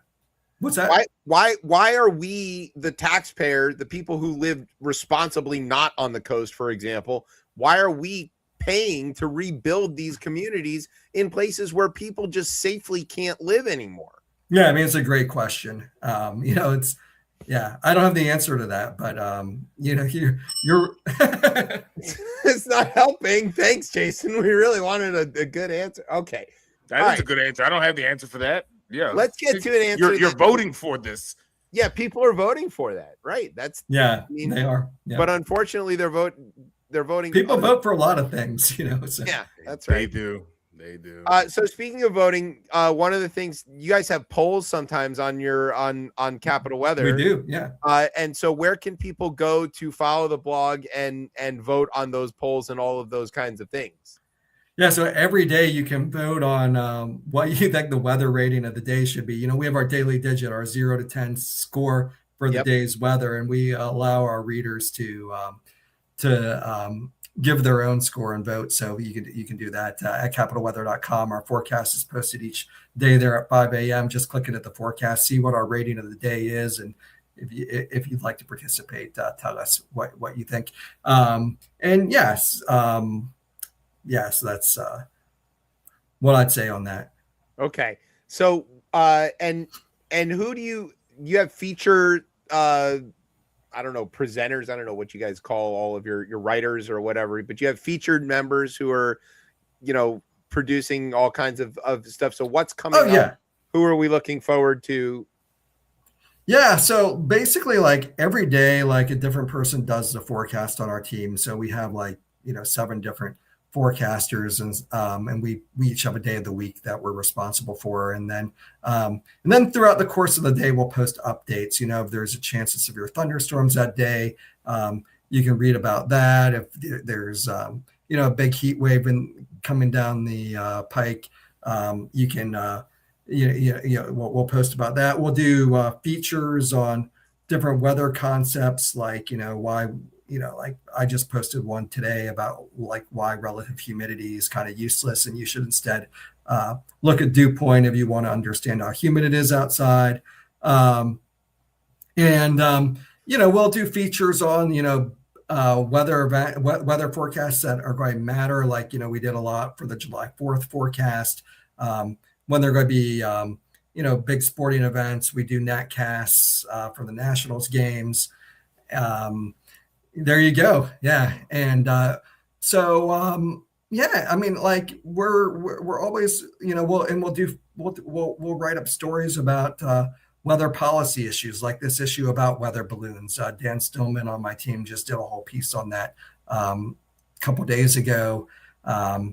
We do monthly outlooks. So like on August 1st, we'll post, okay, this is what we're thinking August is going to look like. And then we'll recap, what happened in July. So we do climatological analysis. We mix it up. We do a lot of different stuff. We feature a lot of audience photos of cool sky formations, sunset, sunrises, cool clouds, cumulonimbus mammatus, all that good stuff. And so we just try to, surprise people, but also provide just reliable updates on what people can expect and with a little bit more depth than you can get in most other places. But we try to make it accessible. Like I think one thing which, like people think that like, scientific information needs to be like super technical and difficult for the layperson to understand. We really try to break it down for people. So like, we don't want anybody to come to our site and feel like overwhelmed or like they can't understand the information we're providing. So we try to like, tell people the bottom line. And then if they want more details, they can get it by reading further. And when they read further, we try to write things in plain English so people can understand. So, so that's kind of us in a nutshell. And like, and I think like the other big thing I'd say, since you're giving me the opportunity to provide a commercial right now, Please. We place a real emphasis on reader engagement. And so we have a very active commenting community. Yeah, you do. And so people, people share their observations about what's happening in their, in their neighborhood, and they share their opinions about the forecast.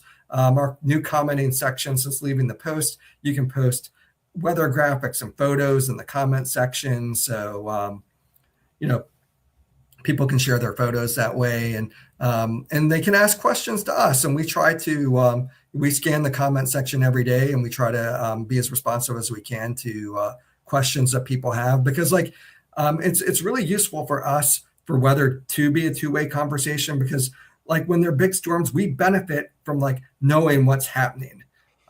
It's like the ground truth. So like we're providing a forecast, and then we know whether our forecast is playing out the way we expected if we're getting observations from people all across the area, from Vienna, from Albany, from Fort Washington, or wherever it may be. So the two-way aspect and the reader engagement is really important to us, and so we've always really stressed that part. So go look at capitalweather.com. You can join in and download the app. Yeah, I've been a Capital Weather fan for basically since you guys were. I think maybe I first saw it in the like Post Express a million years ago, and then that's right. Then I was like, oh, this is great. So and it is in plain English. It's a much, in my opinion, much easier way to engage with the weather. It's less. It can get technical when you want it to be, right. But and if you want the data, it's usually there. But it's also like written for normal people. So that's really good. Can I pitch you an idea for the Capital? This is not about me. I know Tez is like, oh, he's going to try to. First of all, yes. Do you need guest bloggers? We want to write about weather. Do I need guest bloggers? Yeah. That's a no. The silence is no. Yeah. Can we write fake weather columns, and then you can? Oh yeah. Of course. Yeah. Sure. All right, we're going to do that. So I have a friend. Her name is Kate, and she does amateur weather stuff. She has her Twitter handle is like Weather by Kate or whatever. But there's this one particular data point that she and I might be the only two people who are super interested in. And I'm going to pitch you this data point as something, I don't know how useful it is or what you're going to do with it. But here it is. Are you ready? Yeah. It is, when is the water from the tap drinkably cold? And what? How's that a weather-related question? Well, it's a temperature-related question, ground temperature-related. So, and right, like it gets warmer. This is right. I share your skepticism on this. Flag on the play. This is flag on the play. This is not a freaking no, because question. So here's what happened. As spring if it was rainwater, then maybe I would be like, okay. It's not just rainwater. The ground heats up at different rates depending on what's going on. That's a real thing. That's fair. Yeah. Okay. So every year, as we're getting into springtime, like we'll pick a date. She'll pick a date that's an over/under, and she's like, "At what? Is it going to be drinkably cool up to this point or after this point?" And I took the over this year because I had been paying attention to how much cooling and what the ground temperatures were and all this because I wanted to be right about it. It was a cold winter. It was a cold winter. Exactly. Yeah. And I said, okay, that's going to take a lot more consistent days of warm weather for that heat to be absorbed by the ground enough to affect the temperature of the water. The volume of the water is huge amounts. So like I mathed this a bit in my head and I was right. It was after the date. She took the under, I took the over. I got this right. So we're going to do this again in reverse, right? Come the fall times. When does this water get drinkably cold? I think this could be something that your readers would be really interested in opining on, and it could really spark a lot of conversation. So feel free to use the. I will take it under consideration. I am like, I've never heard this before, so I've learned something today. I may have learned something which is completely out of left field. It's probably useless. But the source is just your tap water is what you're using. Yeah. When does your tap water get drinkably cold? My gosh. I feel like the hose is a better source. No, because the hose is influenced by the sun and it's sitting out above ground and all that stuff. That's not really telling you anything. Yeah, I mean, this is a little bit like, civil engineering meets meteorology. Yes. Which is it's really exciting stuff for me and one other person at least. Yeah. All right. Shall I ask AI? What does it think? No. No. Maybe. I don't know. It's not going to care. We had a good dismount. This is a weird dismount. It's going to say, why are you asking me this? No. Okay. This is we ruined it. We had a good dismount. Everything was going great until this. I mean, great. Once again, I've ruined ChipChat. Should be amazing. You ruined it. No, I'm kidding. All right, fine. I care about this. I'm pitching. No. It's interesting. Now I have to look into it. He's gonna care now, and he's gonna notice. Here's what's gonna happen. You're gonna cold say this water though. I'm ignorant to this. Cold water on my tap there when it's down on cold you're saying is just completely dictated. There's nothing controlling that in my house besides No, okay. That's city water coming straight up to your tap. So cold water is whatever temperature the pipe is underground. Yes. Okay.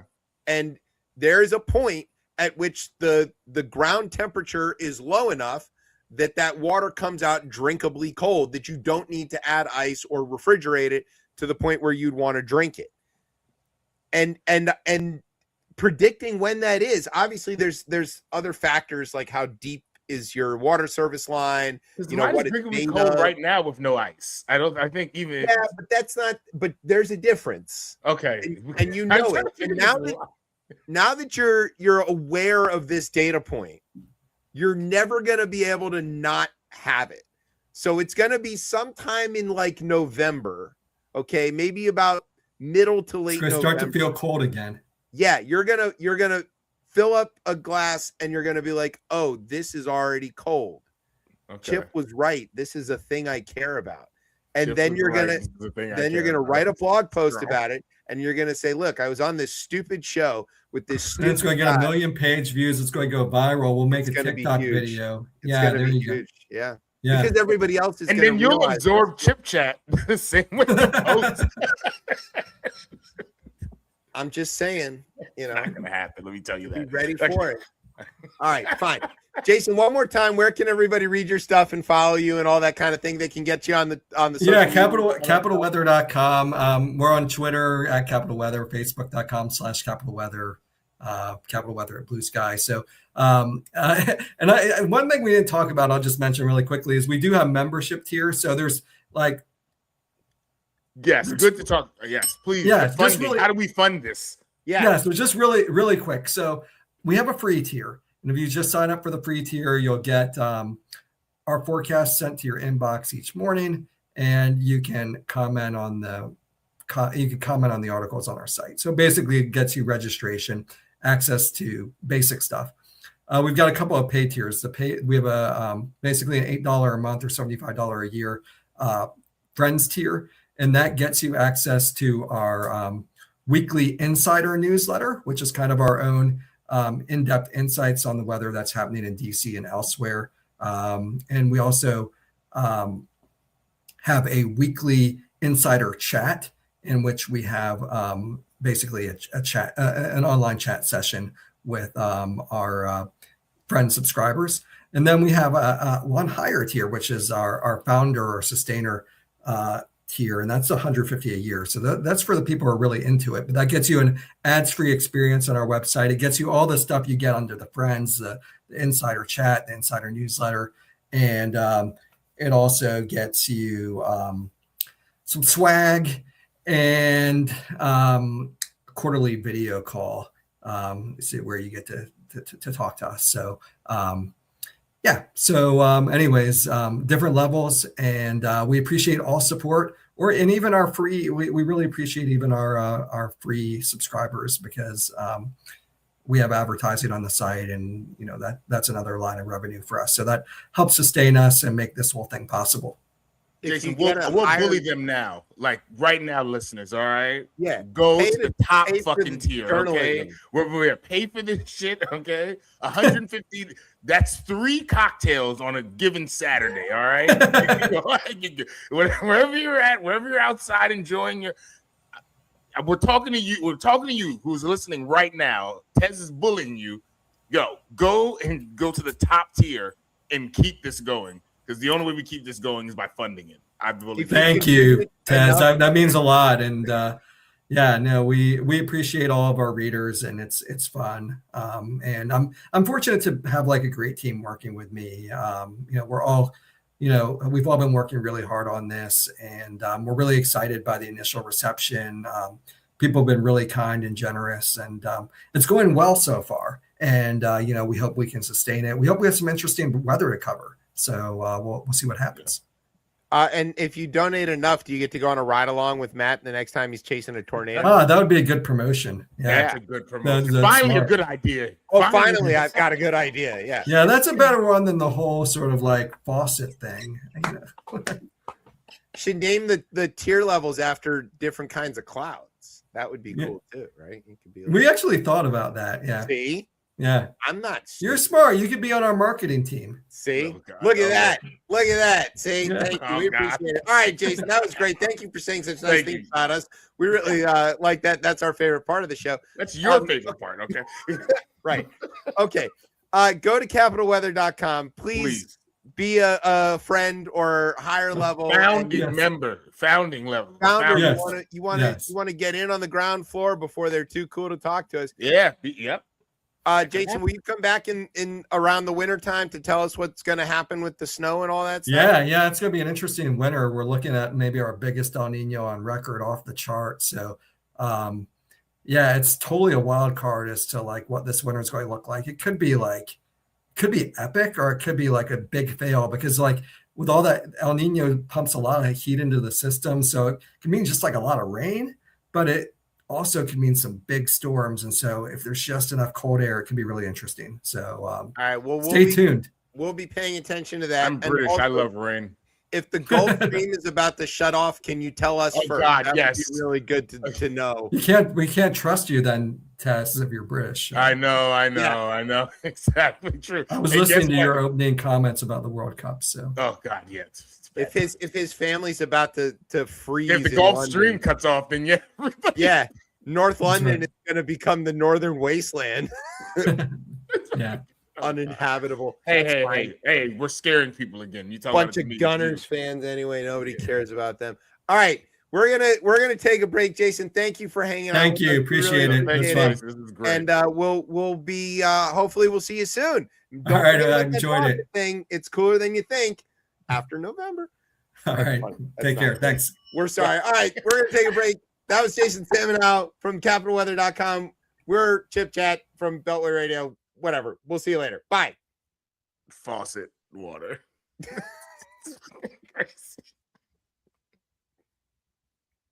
I don't like them putting chemicals in the water that turn the friggin' frogs gay. Do you understand that? Turn the friggin' frogs gay. Serious crap. Gay. Frogs, friggin' frogs. It's not funny. I'm going to say it real slow for you. Gay. Frogs.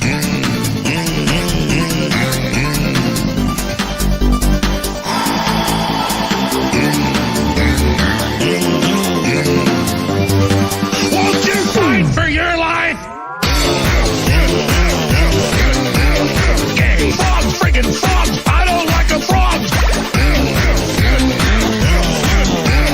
Gay. Friggin' frogs. Frogs.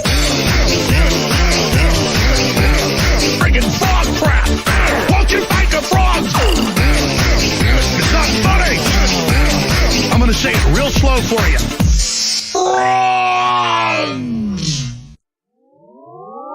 Place point.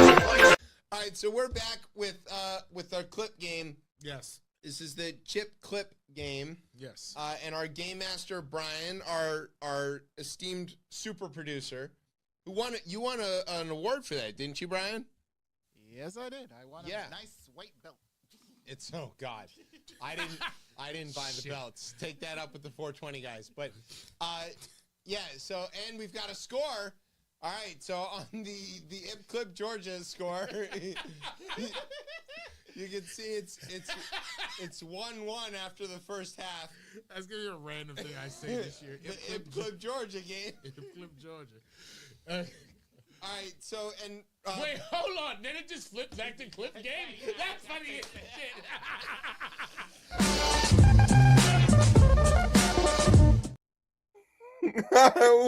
Welcome back to Ip Clip Georgia here on Beltway Radio. I'm Chip. With me is Ted. Oh, what a roller coaster! Because coming off of the faucet and then the water with the gay frogs and then Ip Clip Georgia is just something. This show's actually gotten better. Oh man! As I watch that classic with the Alex Jones thing. Oh shit! I forgot my plug. Sorry, I'm laughing at this. This isn't funny. Oh, crap. After you go and become a fucking founder of a Capital Weather Gang, 150 tier only for our listeners, right? Go big or go home. Then you take your ass to Sandy Hook Promise and sandyhookpromise.org to make up. This is like carbon credits for us. Every time we play a freaking Alex Jones video, and soon we'll have to pay the onion when we play that. You go ahead and donate to Sandy Hook Promise because we can't continue to play those videos and laugh at him for his outlandish statements and saying that dead kids are not real and doxing their families and making where their families have to move. And hopefully they get a lot of money from him as they sell off his assets. You should go to sandyhookpromise.org and donate. I'm serious about that. I'm not laughing at that. This is just a bad timing altogether. And like, the freaking frog's gay. I was not ready for that. I just wasn't ready for it. And this show's gonna go to 1 o'clock tonight. Sorry, Brian. All right. Clock. That was a fantastic interview. We really love talking to Jason Samenow, and that was very cool. All right, you ready to do some headlines? What do you call that? Faucet watch? What's it called? What is it? I don't have a name for it. You got to get a name for it. This is really her thing. I'm just the only person that also cares about this, I think. Okay. Yeah. She's been on the show. She co-hosted one time, maybe when you were out. Perfect. Oh, look. Yeah. Love her. Right, yeah. She's super talented. She plays cello and bass and is in about 18 different bands and yeah, it's pretty cool stuff. All right, you want to do these headlines? Yes, and I just read these things, everybody, because I know these are going to be. There were a lot of them, and I couldn't even start to grasp around them. So I just read these things, and apologies to whoever is offended. Blame the writers of this show. That's right. We blame the writers. They are the enemy of the people. Okay, Tez, as tradition dictates, you get to go first. All right. Lindsey Graham has died, giving him a chance to see his old friend John McCain as Graham passes by heaven on his way to hell. That is right. Graham died suddenly from a condition known as pissing off the Russians. We don't know that. Allegedly. The death of a senior senator from South Carolina has a major impact on not just politics, but also Grindr. Yep. Graham was replaced in the Senate by his sister, who looks suspiciously like Lindsay in drag. Some people have been asking what it's like for South Carolina to have the closeted gay senator that seems to vote against the LGBTQ community all the time. But Tim Scott was unreachable for comment. He has a wife, doesn't he? Nope. No. It's a girlfriend. Yeah, no, he had a girlfriend. She was from Canada, girlfriend, went to a different school. You don't know her. And then stop it. Stop it now. Stop no, it. that's true. Stop it. Go ahead. Yeah. Trump claimed that he had spoken to Lindsay just a few hours before his death and that they had discussed Iran and the Strait of Hormuz, but sources say Graham didn't like discussing straits at all. Over the course of a single day, that's bad. Over the course of a single day, Trump tweeted that he would change or charge ships for American protection transiting the strait, then later reversed that when he learned that his mafia buddies were already doing that. That is correct. Negotiations with Iran have taken a turn as Trump recently elevated his Iranian counterparts from scum to sleazebags in a series of rambling postings on social media. Cool. Oil prices jumped sharply as the two nations traded attacks with missiles and words, having an outsized impact on Diddy. I'm glad you got that one. With Lindsey Graham gone, attention has briefly turned away from Mitch McConnell, but the smell of his dead body brought everyone back. Good God. The soccer world turned their attention to the World Cup final as Spain faces off against their former colony, Argentina. Yes. Although I don't think FIFA cheated this time to get him that win. They won that one fair and square. I think so. Spain versus Argentina, a classic, just the way that FIFA drew it up. We're not saying FIFA is corrupt or tried to put their thumb on the scale or anything, but they did recently win a no-bid contract to resurface the reflecting pool. Yup. The reflecting pool is back in the news because after Trump had it drained again, it revealed that the real damage to the new liner was tire tracks from when Trump drove his motorcade on it. That's true. Front of the post right now. Yep, front of the post. The redneck White House has now got so many unfinished projects around it that Trump is taking helicopter flights from the ellipse. And when has anything bad happened when Trump launched something from the ellipse? That's a January 6th joke that Tez told. Pete Hegseth tweeted a video in which he explained that the Department of War was going to give testosterone treatment to service members, starting with himself, sponsored by Blue Chew. Months ago, you may remember that the military announced it would no longer support hormone therapy. Hop slam, baby, and I'm only drinking water tonight. Hormone therapy for service members who needed it. So I guess they had some surplus stuff just sitting around. Yeah. Hegseth getting hormone therapy is very bold and hopefully will convince more people to start talking openly about menopause. Okay, there you go. We do. Go SpaceX to meno-start.com. The dash is for hot flash. There it is. There you go. SpaceX stock, which initially made Elon the first trillionaire, has fallen below the IPO pricing. So now you have time to hate Elon for all other obvious reasons. Yes. And in baseball, the American League won the All-Star game again, having no impact at all on the Dodgers' chances of winning the World Series again. Yeah, that's it. There you go. Those are the headlines. All right, we're going to skip a break and let's go right to the international rundown. This is where we tell you about some stuff that's gone on in the news outside of this country, believe it or not. If we were real newsmen, it would sound a little something like this. Go Blue. There you go. For Beltway Radio and beyond in Washington, D.C., I'm Emmy-nominated TV newsman and just bona fide sexual beast, J. Scott Smith. And this is the part of the show where I tell some stuff about well, maybe not me, but somebody else is going to tell some stuff about what's happening in the news. So what's going on in the news, fellas? Thanks, Jake. Check him out, Channel 4 in Detroit. That intro is so long, Tez has time to check his phone. No, it's breaking news. Oh, shit. What happened? We found. What is the mega diarrhea? How do you pronounce this? Is it cyclopsosaur? How do you say it? I don't know how to do it. Cyclospora? Sporiasis. Okay. Linked to Taylor Farms lettuce sent to Taco Bell. Yep. Federal officials worked with Michigan investigators to trace the outbreak to iceberg lettuce, which may also have gone to other vendors. That's why we don't eat iceberg lettuce, because it's useless and full of diarrhea. The fourth meal. Yeah. Not the diarrhea, but the Taco Bell. Back when our studio was in Laurel, that was a place Larry and I would often stop at the Taco Bell on our way there.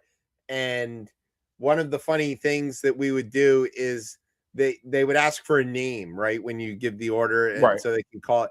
And we would give them all kinds. They don't care what name you give them. You don't have to give them your name, right? You can just give them a name. So we would just come up with like all of these ridiculous names and then watch them struggle to say them and call them out. It was a lot of fun for us. All right, let's talk about Iran. Iran's a big country. It's in the Middle East.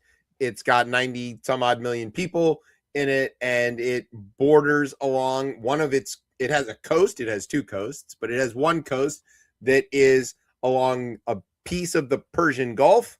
It's named after Persia, which is another way to say Iran. And part of that bit of coast is where the Strait of Hormuz is, which is a very funny name for a body of water, Strait of Hormuz. And it's where this bit of Oman kind of juts out into the Persian Gulf, and so then the water kind of just goes over top of it.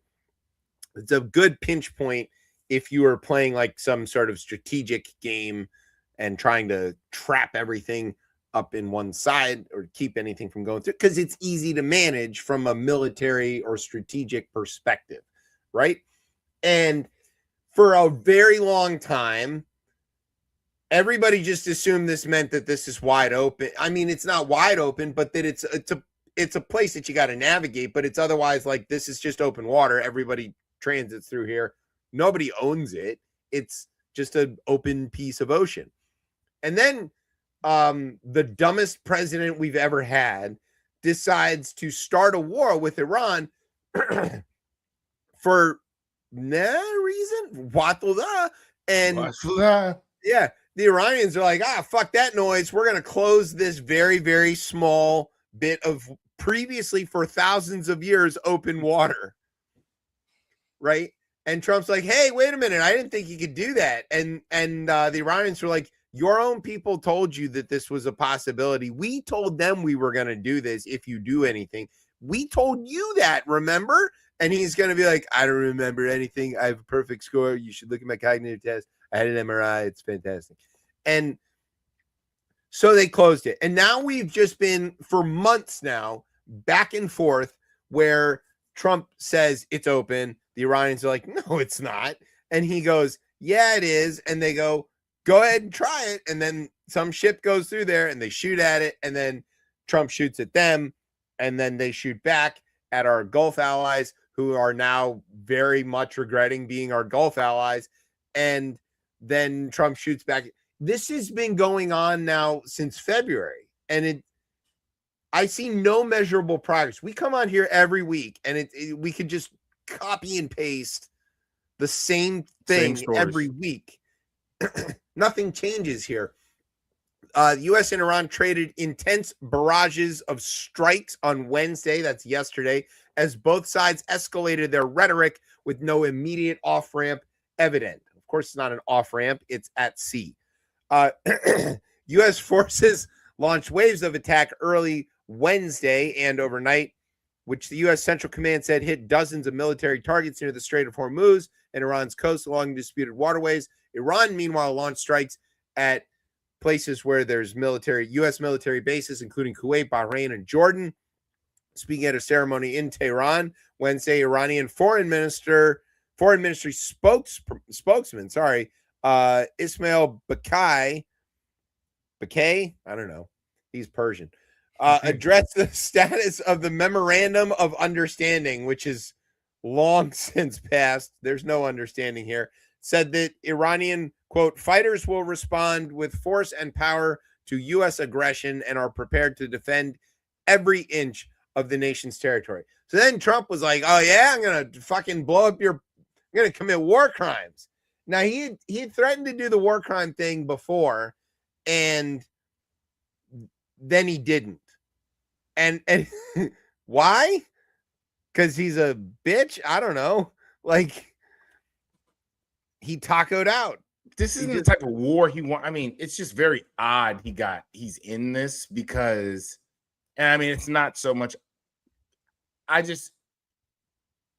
Clearly he was given all the right information and he chose to ignore this along with his advisors. Because I know we talk a lot about like the administration losing experts and not having people who are actually like giving the right answers. But I think on this, from all the reporting, it sounds like most of the military was like dead on with this. Kane was dead on with this. Yeah, like, yeah. So I mean, this is a surprise. Right. This guy Elon Goldenberg. Right, no one's done it. Yeah, that's right. Why has this not had? Trump's like, I'm the only president who's done this. Hey, idiot! There's a reason. Yeah, like look at you now. Look at you now. You're like the guy who got tossed by that buffalo. He's like, nobody else thought to go pet the buffalo. I'm gonna be the one to do it. And then what the fuck the buffalo was like. He doesn't want to be. His biggest fear is to be remembered as Hoover, and he's a fast track there. Yeah, he found a way to get there. He could have gone and done nothing. Everything was on pace. He could have just enjoyed the like luxury of being president and like flown around, shaking hands, kissing babies or whatever. He probably doesn't kiss babies, but you know what I mean. And he could fake like all the infrastructure projects are his. Yeah. Like there's a whole. I can go out there cutting ribbons, talking about, look at what I brought you, people. Yeah, it's a simple plan. He could have been fine. So this guy Goldenberg, he said that the United States at this moment is, quote, entirely stuck. I've been working on Iran policy for 20 years, and it's always hard, but this is the most stuck we've ever been. He said the Iranians have a tremendous amount of leverage that they didn't realize that they had before. Yep. They are determined to try to humiliate the United States and to try to get the best deal possible in order to send a message. I don't know if they didn't notice it before, but they certainly never had an American president who was stupid enough to not notice it. Right. When Kerry was negotiating the JCPOA, it's not like it never occurred to him that 20% of the world's oil could be stopped dead in its tracks by Iran if he fucked it up. Like, he knew that. Right. So he was careful, and it worked. And then Trump was like, fuck that noise. I don't like this ketchup negotiated deal anyway. All right. Let's move on to another continent full of shithole countries that Trump wants to bomb. Africa. Did you know there's a place called Africa? Yes. It's a great big continent. It's even bigger than Greenland. You wouldn't know that if you looked at a map. The map, you would not. It's a lot bigger than Greenland, believe it or not. Intentional too. That's done that. It's intentionally bigger than Greenland, or it's intentionally misrepresented on the map. That one. Yes, that's right. So in Africa, there's a country called Zimbabwe. Now, I'm going to guess, I didn't look at who added this to the document, but since our esteemed producer, Brian, used to live there, I'm going to guess this had his doings. But what are we talking about here? We're talking about something that we may be experiencing soon. They have an 83-year-old president. His name is Emerson Mnangagwa. He got to be president after he deposed his former best friend. I think, I don't know what to call their relationship, but Robert Mugabe, who was president of Zimbabwe for the last several hundred years, there was an election. This guy named Morgan Tsvangirai won, and then he didn't win, and then he got killed, and then there was a coup, and then they sent Mugabe home to God knows where, and then I don't know. Anyway, this dude Mnangagwa ends up in charge of the whole operation, and he's not supposed to still be president. like they have a rule about that. Don't worry, though. President Emerson Mnangagwa has signed into law a constitutional amendment that abolishes direct presidential elections, postponed the next vote, and extended his tenure, according to government notice issued on Tuesday, despite strong opposition from critics. Well, you know, that's what you do if you're an 80-something-year-old president that doesn't want to submit to the will of your people. This is a cautionary tale, folks. You know, and I think this is just, I don't have like any like hardcore evidence on there. I guess it's more anecdotal, but there's obviously been a huge investment in African nations from China. I'm pretty sure Zimbabwe, if I was reading this, someone probably might be like a $2 billion investment at the bare minimum. $2 billion. I mean, yeah, probably nothing. Yeah, nothing. But maybe that's just for like an initial project or something. But like billions of dollars is funneling specifically to Zimbabwe, and I just wonder. And obviously, the Western countries don't have any room really or like to stand on. But I do wonder that when you have relationships with a government like that isn't really preaching democracy, isn't preaching human rights, like, and again, I fair arguments for the West, who do, I would say, preaches that, doesn't always practice it, rarely practices it, but it is that framework of like, no, we think that this model makes more sense, and we think like, you know, that this is the better option. But I do wonder when you start working with those, when you work with that superpower, like internally, do you kind of like ease up? And obviously Zimbabwe has been went through like a long rule anyway. They haven't had anything resembling democracy there in several generations. Right. But I just wonder though, like when you start working with China, maybe that continues to stay that way. And there is no like need to do that because the financier at this point doesn't have that expectation. Up until recently, I think America's giving had the expectation that we'd be giving to folks, not always, again, because there's clear examples of like areas in Latin America and like I was going to say all of Central America would disagree with that, but yes, yeah. But the framing, the fakeness of it, right? Like again, like I understand it's not real, but I'm just saying that was kind of the framework of like, oh, you do this in like a small democratic way, and I just wonder, like now, kind of, is that all out the window everywhere? Like, yeah, I think if there's something that Trump and the Chinese government have in common is that they prefer to have all their relationships be transactional. Right. And so there's no moral framework or sort of shared principled idea that could bind the country together. It's purely about what can you pay for? What can I get from you?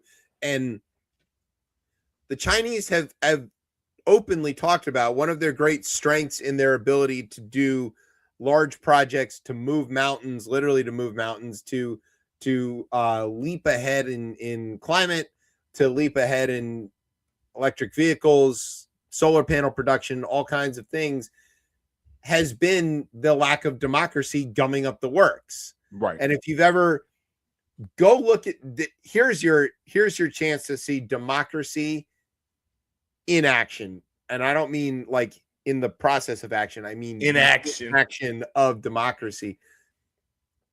I got sent a link this week to a YouTube posting of a town meeting in Cranford, New Jersey, which is a suburb. It's on the New York half of New Jersey, right? Half of New Jersey's in New York, and the other half's in Philadelphia. It's up sort of near Newark. It's a little west of Newark, south and west of Newark, sort of west of Elizabeth. This meeting is incredible. It's about 45 minutes long, and because of things that we do in this country where we have open processes and open democracy to some extent, these things get recorded and they get posted so that you can kind of watch. And the idea is you're supposed to see the interaction between the town council and the people, and And if you couldn't attend, you could still tune in and stuff like that. Right.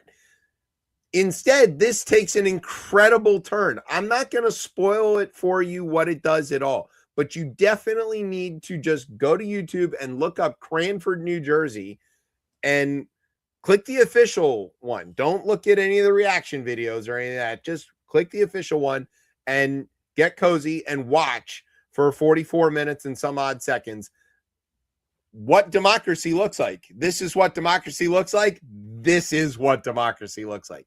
And after you watch that, think about, do you want that? Because it might not be the best answer for like getting shit done.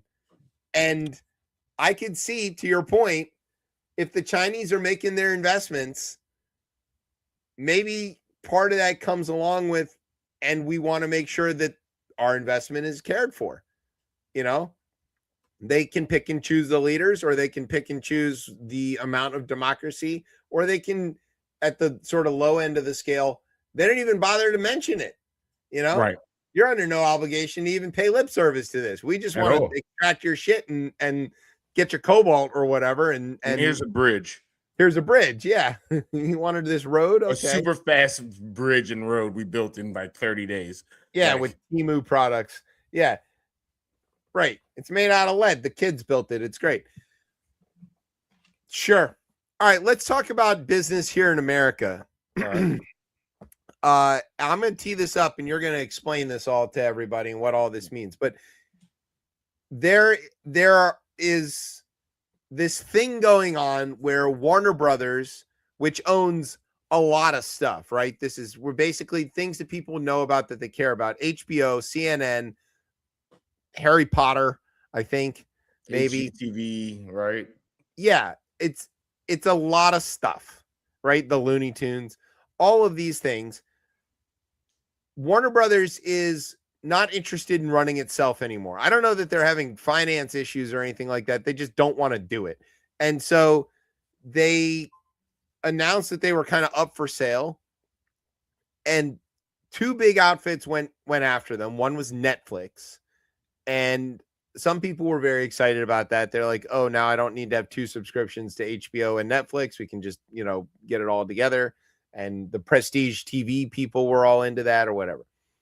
And then along came Paramount, and Paramount was like, no, we want to buy Warner Brothers. And everybody's like, why? You already have all this stuff and there's nothing for you here. And then Paramount was like, well, we're owned by the Ellison family, and Donald Trump is our best friend, and we're like super billionaires. Also, we don't like that CNN does news anymore, so we want to like stop that. And we'll buy a whole fucking company to make Anderson Cooper shut up. And then everybody's like, oh, that's not good. No. And then because the Justice Department is who has to sign off on this, and that's Trump. Trump was like, oh yeah, you should buy that, and also you should fire Anderson Cooper and Wolf Blitzer for good measure or whatever. And then that was it. And so now they're just like, there was no review process or anything like that. They're just like, yeah, we're gonna buy it, and I guess the shareholders approved it, and so it's all going through until what happened? States rights. The states decided to sue.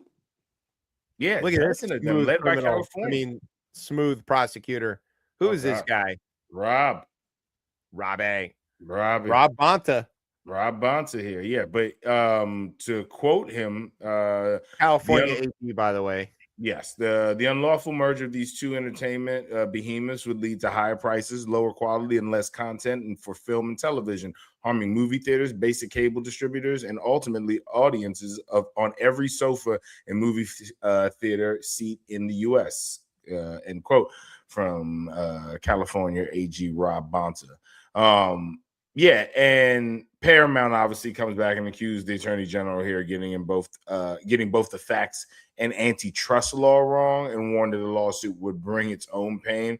So, quoting them, delaying this transaction will only harm entertainment workers who have already suffered over the recent years as technology has disrupted their livelihood and cost California California tens of thousands of entertainment jobs, end quote. So now they're just saying, hey, people are running away from the state because of this. I don't think that's nowhere near factual.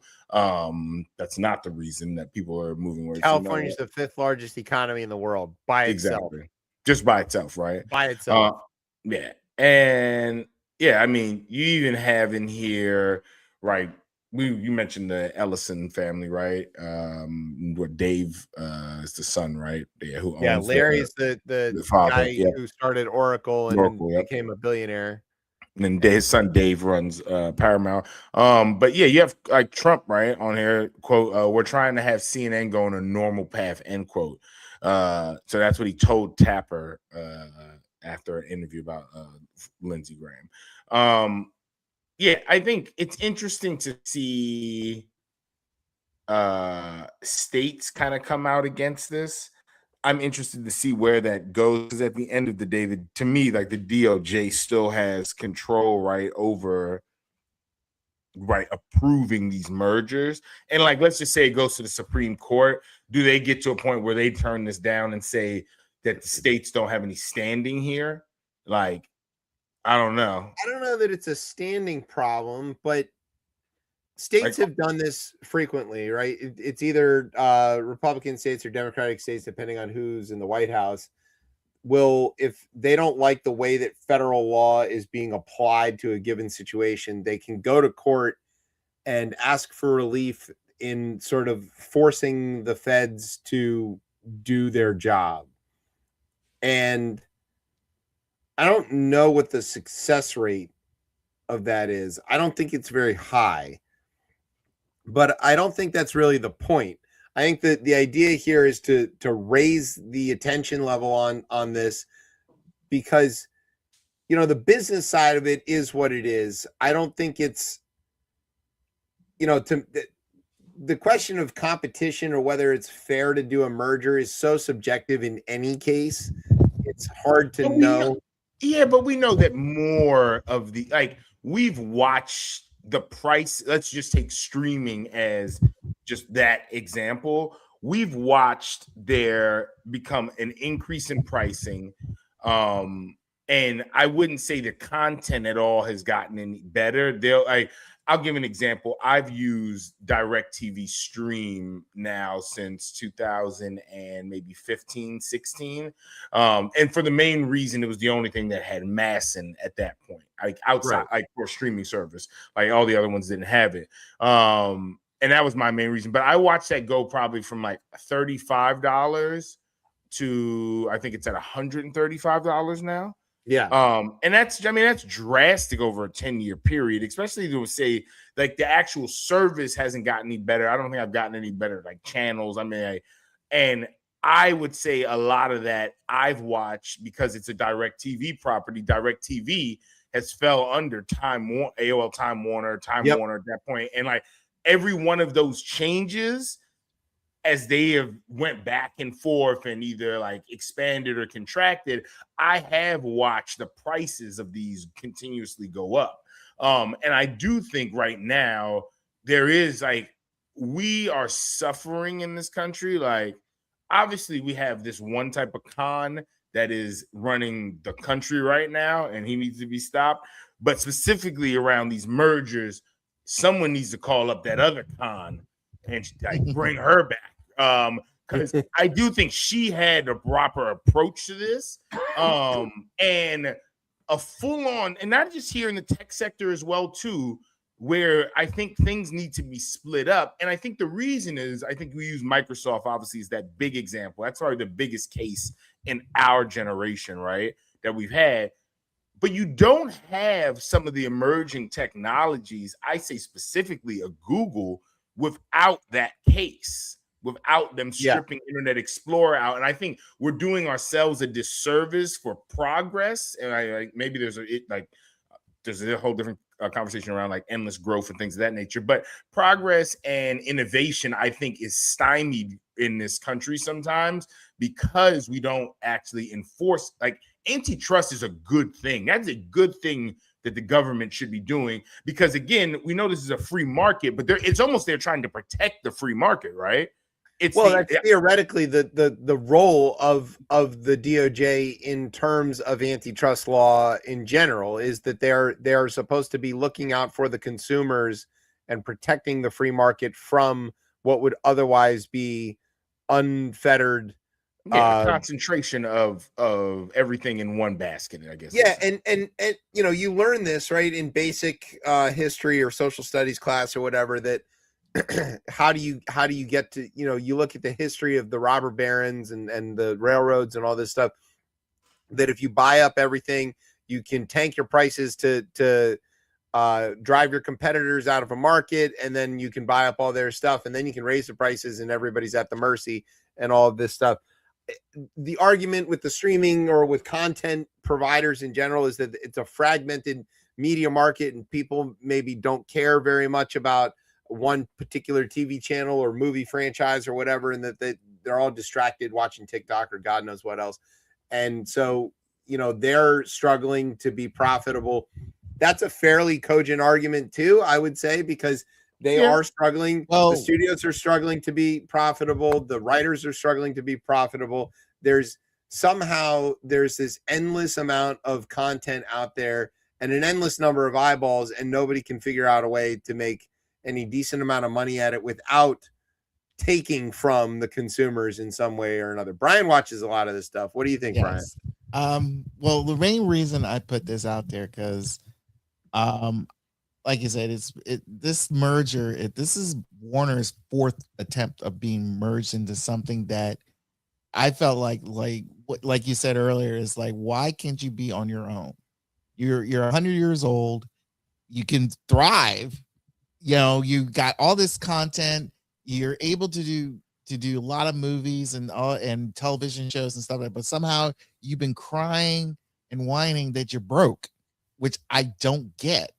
And I feel like this is more than just the content aspect of it. It's really the fact is like these new executives that have come in and be part of this merger, because the last merger they were in with Discovery, they gutted out a lot of the guys who were at Warner, where before this merger was kind of, everything was kind of okay, but Discovery again wanted to save money and private equity approach, right? Right. Yeah. But the thing is like, dismantle it and sell off the pieces that they can make money, because it's very short term. They're not interested in the company's but their main, again, most of the Discovery executives that took over, they thought in television aspect instead of movie aspect and things of that nature. So they wanted to gut some of this stuff out. Working with Paramount, again, to me is another, it's a bigger fish eating this big fish. And I just felt like, again, it's like, why of all people, again, mind you, this is where we're at, where this pro-Trump group came in and did what they did, you know, bully their way to get all this media stuff out there for themselves. And look what they're doing now with 60 Minutes and all that stuff. Now you want to do this to Warner, and like you said before, trying to get rid of CNN and all this. It was like, no, I really do hope these 12 states and hopefully more will come in and stop this shit, because since the 90s, all this merger of the bigger fish eating the small ones, and now you're having the bigger ones eating the bigger ones, and it's just like, this is crazy. It's hurting everybody to the point where it's like more not just the end product trying to being poorly produced, because I've seen a lot of poor television of late. Yeah. But at the same time, it's like a lot of these poor business decisions that's going to hurt not only the consumer, but the people who are creating it. And it's kind of unfortunate. Yeah, I think with this particular story, there's two sides to it. One is, what is this like for the consumer, for you know, us purchasing or consuming the media that we want to watch, whether it's movies or TV or news or whatever. But then there's the censorship aspect of it too, which I think can't be discounted. I think that we're talking about people who have so much money and so much invested in a particular outcome for the country and for the world, that they are willing to purchase something that might not be financially good idea Twitter. if it means they get to kill this critical outlet. And by critical, I mean a straight ahead news operation. Just reporting the fact, the Trump things they complain about this all the time. They go, oh, we're getting all this bad press. And, why are these guys writing and saying all these terrible things? And they're like, we're just quoting you. You keep saying it. We're just writing it down and publishing it, or we're just recording you and putting it out there on television. We're not the ones producing this. You are producing this. We're just writing it down and showing it to everybody. They would love to get rid of CNN. They would love to get rid of CNN to the point where they are willing to pay to buy a flagging company that isn't financially solvent, and they will lose money on this deal if they get CNN off the air. It's worth it to them. That's what. Or convert it to state media. Yeah, right. Well, they have enough of those. It's not that they really are like, well, OAN isn't doing the job or whatever. We need to get out there and compete with that. Yeah, they could shut it down, or they could turn it to state media. Either way, what they want to get rid of, move it to the right. Even if you slightly move it more to the right, that's still a benefit to them. Yeah, and even a more cynical perspective, like you're talking about, is to trade on the credibility of the brand name, but turn it into something that is totally uncredible. And that, I mean, we've seen that happen. We're seeing that happen with CBS News right now. Yeah. And it is a travesty on top of travesty from a freedom of the press perspective. Yeah. The rest of it, all of the movie stuff and the intellectual property and all this stuff, I don't really care about. I don't pay attention to that. I don't watch enough movies to really have a lot of opinion on that. I think that the IP is still going to be valuable, and somebody's going to buy it. And if they end up selling it off in pieces and whatever, it's all going to show up, spit out the other end in whatever new media landscape we're looking at. But the loss of the news gathering and distribution platform that is CNN, and CNN is an innovative news gathering outfit. Yeah. You always wonder, like, how does CNN happen to have a reporter everywhere that anything's happening? They don't. What they have is relationships with, contracts with local reporters and TV stations and things like that they can flip a switch and make that person a CNN reporter, or get them on the line and have them cover the thing breaking as it happens. That's an innovation that Ted Turner came up with that nobody else had. And it is still why they lead in breaking news all the time, and why they're an important part of our news media landscape. Headline news. Yeah, right. All right, let's talk about some other news. This one is a federal court. A judge on Monday denounced Trump's stupid IRS thing where he tried to sue himself. She said that there was not enough adversarial difference, that, they were on the same side of this. And this sort of spilled out into the hearing with Todd Blanche this week. He goes in front of the Judiciary Committee and Senate looking for confirmation to be moved from acting to real attorney general. And, there's this obvious thing of, they asked him, are you his friend? And he's like, no, I'm Trump's lawyer. Like, crazy. You're not his lawyer, buddy. You're the acting AG. You got to be the country's lawyer. And in this case, he was on both sides of the case. He was suing himself, and it's Trump's personal lawyer suing Trump's DOJ and IRS. The judge is right. This is an improper operation. And for the first time, we're going to see some sort of consequence here. Blanche is possibly going to lose his law license, which would be really funny if the attorney general can't practice law. I don't know what that's going to look like, but state bar in New York, where he's barred, can unbar him. So, of course, the reaction from the Trump administration and others has been to say, well, we don't need state bars. Anybody can be a lawyer or whatever. Again, anti-expertise. I guess if you want to have some idiot represent you in court, you are entitled to that choice. If you want, that's your right. That is your right. Sixth Amendment, all you want. But it's a dumb move. By all means, give it a go. But nah, this is where the slush fund comes from. This is where, Right. and he was in his hearing and they were like, so are you going to commit to not having the slush fund? And he goes, well, it's dead. And I forget That's which not the question. senator. Yeah, that's not the same thing, because one of the senators sort of said, there's this settlement agreement here. This is an enforceable contract. It says that this fund shall be created. And just because you're not doing it doesn't mean that Trump couldn't come along and sue the DOJ to force them to create this. Right. And so you gotta amend the settlement agreement. And he was like, I'm not doing that. Fuck you guys. And they were like, what are you talking about? And he's like, yeah, fuck you guys. And they were like, we're senators. And he's like, okay, sorry, fuck you, senators. And then they're like, all right, hearing adjourned. It was just really stupid, ridiculous. This is the thing. Y'all voted for this shit. I just want to be clear about that. Y'all voted for this shit. It did not have to go this way. You could have had professionals that you disagreed with, but didn't go to break the thing. And instead, you've got a guy who wants there not to be a DOJ. I don't think he gets confirmed. You don't think so? I don't think he gets confirmed. You think he struggles getting out of committee because Ladybug is dead? Possibly. I think he might make it out of committee. I don't think he gets the votes on the.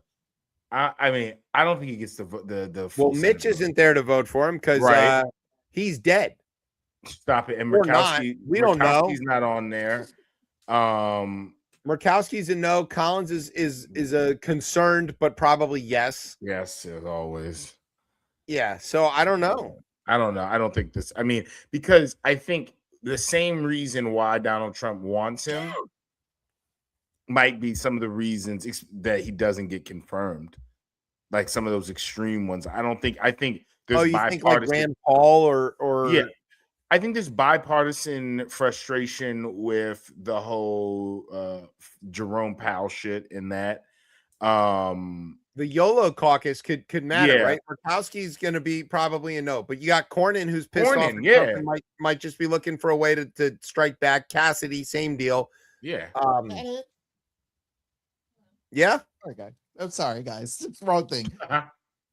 I don't think he gets confirmed. All right, well, let's go to Kentucky, where we're definitely not confirming anything. Can't confirm nor deny the life of Mitch McConnell. So, Governor Andy I Beshear, saw him smiling in a hospital. What are you talking about? Right, holding a newspaper, so you know it's good. And his China wife was there, so it's fine. Cocaine Mitch is maybe alive, maybe not. We don't know. He posted this photo of him and this statement that is very clearly, lawyered to death. And the governor was like, no, you need to show me a video. Like, I got to see this. You got to be locked. He goes, call into a radio show. Something. I love it. Like he's a coach. Yeah. Call this show. Shit. Governor Beshear said, I think there are some elected officials who don't view themselves as having a boss, but we do. In this instance, it's the people of Kentucky that just deserve to see a little bit more and hear a little bit more about how the senator is doing and what the steps are for his return to office. Seems fair. With all the speculation, and there's been a ton, the fastest way to end all of it is calling into a news station. If you're otherwise taking calls, putting out a video or two, which all of us do, you could just do that. So, Mitch, his staff is saying he's taking calls. He's still working on Senate business. He's still doing all of these things. And all these people are saying that they spoke to him for 20 minutes. It is a super common thing for, yes, coaches, but also for politicians to call into news shows to do interviews, even if they're not on video, just over the phone. And you hear it all the time. You could Denise go George is on tomorrow on Politics. Right. You could just go on, take an interview from All Things Considered. Just take an interview from ABC News. It doesn't have to be on camera. You can just take the interview. That would help. But he's not doing that either. So what's the deal? And again, I don't know that Governor Andy Beshear is like he's definitely dead, but he's certainly not at capacity for the people of Kentucky who do deserve to have representation, even if it's Mitch McConnell. They should. I mean, I'm fine with him being incapacitated and not in the Senate. That works to my Clearly. advantage. Yeah, and God willing, Rand Paul's neighbor will put him in the same position. But all right, I have a question. First off, I'd like to apologize for whatever outburst I had. It's that Tourette's. Anyway, Tourette's. How is it that they can't force him back, but they were able to force back who was it? Maxine Waters. And she left for a while. Yeah, so they were able to. So he's got to be in person to vote. That's the thing. And so you could call a vote that he needs to be there for, essentially. So some of the majority we're not going to do that. What's the name's not going to. In the case of Waters, it wasn't that they could force her to return; it's that they wouldn't let her leave. And they basically trapped her in the House chamber and came up with some stupid excuse why she wasn't allowed to leave. I don't remember all the details about that. Yeah. Well, my question is, or my concern is, are we done with this whole bit of, that's what I'm yelling about, of a person who we know full well is not in full capacity to, one, not only to complete his term as an elected official. And I felt like it's like, if he cannot do that, it's kind of unfortunate that the governor of the state that he's supposed to represent can't come in and say, look, you're out. We got to put somebody in. We have to have some. Well, Kentucky passed several laws. We talked about this last week, that they passed several laws that sort of limit Beshear's ability to do that, specifically because he is a Democrat, and that's what they don't want to do. It's partisanship at the maximum. I mean, you got Grassley reading his questions in the Judiciary Committee. He's 93. He's 93, and he's never asked questions without reading them anyway, even though he's been in the Senate for several hundred years. So he was in the Roman Senate. Yeah, he was in the Roman. That's funny. He was the Ides of March. If you want to know, like, there's a clear answer to this, which is term limits, and you got to put an age limit on this thing, and you just can't let a country be run by octogenarians, whether it's Mnangagwa in Zimbabwe or Cocaine Mitch in Kentucky. There's a limit here. I don't care how sharp you think they are, or how smart or funny or charming or whatever. It's the wisdom. Nah, fuck that. This is not wisdom. Not wisdom when you're 60. Not wisdom. I'm joking. Breaking wind, more good. or less. 70 is the cutoff. That's it. Like, I don't want 70-year-old people doing anything except making whiskey, maybe. Like, that's the thing. It's like, there's that Corblund song. I want old men making my whiskey, and I want old men singing my blues. That's about like the two things that like old guys are good at. Maybe checkers, but like, I don't even like seeing, like Lee Corso still hanging in on the game day thing for all these years. He's gone. Yeah, he is finally, but you get what I'm saying? Like, it's the last elder abuse. Lee Corso, it was a joke. It's humiliating. It's elder degrading. abuse. Yeah, it is elder abuse. This is elder abuse. Let Mitch die. Let him ride his thoroughbred off into the Kentucky sunset and take Rand with him. Just go away. I get. Allegedly. Speaking of killing people, ICE should not do that. But they are. So ICE killed people in Texas and in Maine, and everybody's like, oh, that's bad. So then ICE was like, all right, we're going to stop doing traffic stops. Because they just do traffic stops all the time, and they don't care who's in the car. They pull everybody out. They arrest everybody. I saw one video where they walked up to somebody who was stopped at a light or at a stop sign. They got out of their car, blocked that person with their car. They got out of the car, walked up to it, sprayed pepper spray in their air intake of their car, smiled and waved at the driver who was filming it, and then got back in their car and left. I don't know what else to call that other than just outright like terrorist behavior. That is sponsored terrorists, right? That is terrorism, right? It is meant to inflict fear for a political agenda on a certain community. So they did this stuff, and so then ICE was like, all right, we'll stop doing the traffic stops. And then Trump found out that they said that, and he's like, fuck that noise. We're gonna definitely do all the traffic stops, and where the hell is two first everybody. Name? Call two first name right now. Yeah, right.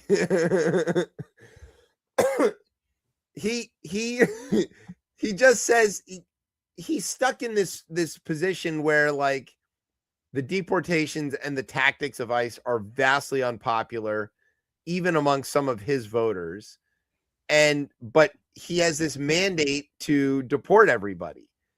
And the mandate to deport has superseded the optics of shooting rando people in their cars. So that's where his priority is. And again, y'all fucking voted for this shit. You talk about, I don't have workers for my dairy farm. Yeah, you goddamn right you don't. That's why. Fuck you. You know, you caused this. You are tanking the economy. You're why we have a worker shortage, for God's sake. We just got employment numbers. It's bad. Yeah. Bad numbers. Economic slowdown. I mean, even if you just in general, as you look at this going 5-10 years from now, unless we come up with like some comprehensive immigration reform where we're bringing people here like in an organized fashion, this isn't going to look good in 10 years. This is an upside down population already. Yeah. Okay, we have negative population growth. We don't replace. Who's gonna take care of the old senators? Right. Without Jamaican nurses, you got rid of all the Haitians. You took away their TPS. You know, I guarantee you, Grassley's got a Haitian woman taking care of him. 100%. And then he's like, but not you, Dominique. You can stay. And you know, they're like, no, you gotta go. Speaking of gotta go, that's the end of the show. We're on time. We're on time. This was a rough one. We started late. That's Brian's fault. So you know, to get us out on time is what he be trying. So we want to say thank you to Jason Samenow for hanging out with us. Go check out Capital.com about what's coming your way on the weather front. Make sure you join as a paying member. You know that data doesn't collect itself, and these guys need support so that they can tell you whether you're going to get trapped in the snow or if there's a hurricane or you just need to get a Sharpie. Thanks to our radio partners. Let's see, we got smoke signals, carrier pigeons, and cans with string. Yep, cans with string. All right. Thanks to NOTN for keeping us on another week, maybe. And thanks to our home on the interwebs, coplaymedia.com. And thanks, as always, to our family here at Beltway and Rip Radio for making us sound as smooth as Lindsay's Ladybugs. All right, where can everybody get you on the socials there, Tez? You can find me on Blue Sky at DC Cortez. And I guess since I am on Instagram again, you can find me at Ketchum Cordy. There you go. Yeah, you can. He's posting stories. You know he's out there. I know. Yeah, I'm out there. I'm back. Yeah, he's back. He keeps trying to leave, but they pull him back in. All right. You can find me on the show and the show on the Twitter at ChipChatRR. You can find us on Facebook or Instagram at RipChipChat. You can find me on Blue Sky with my old Twitter handle at Chef Chip. And you can find us most Thursday nights, but not next Thursday night because we're on hiatus. But you can find us most Thursday nights at 9:30 here on Beltway Radio. I'm Chip. That's Tez. Brian somewhere in the background. You've been listening to Chip Chat on Beltway Radio and beyond. Sweeps.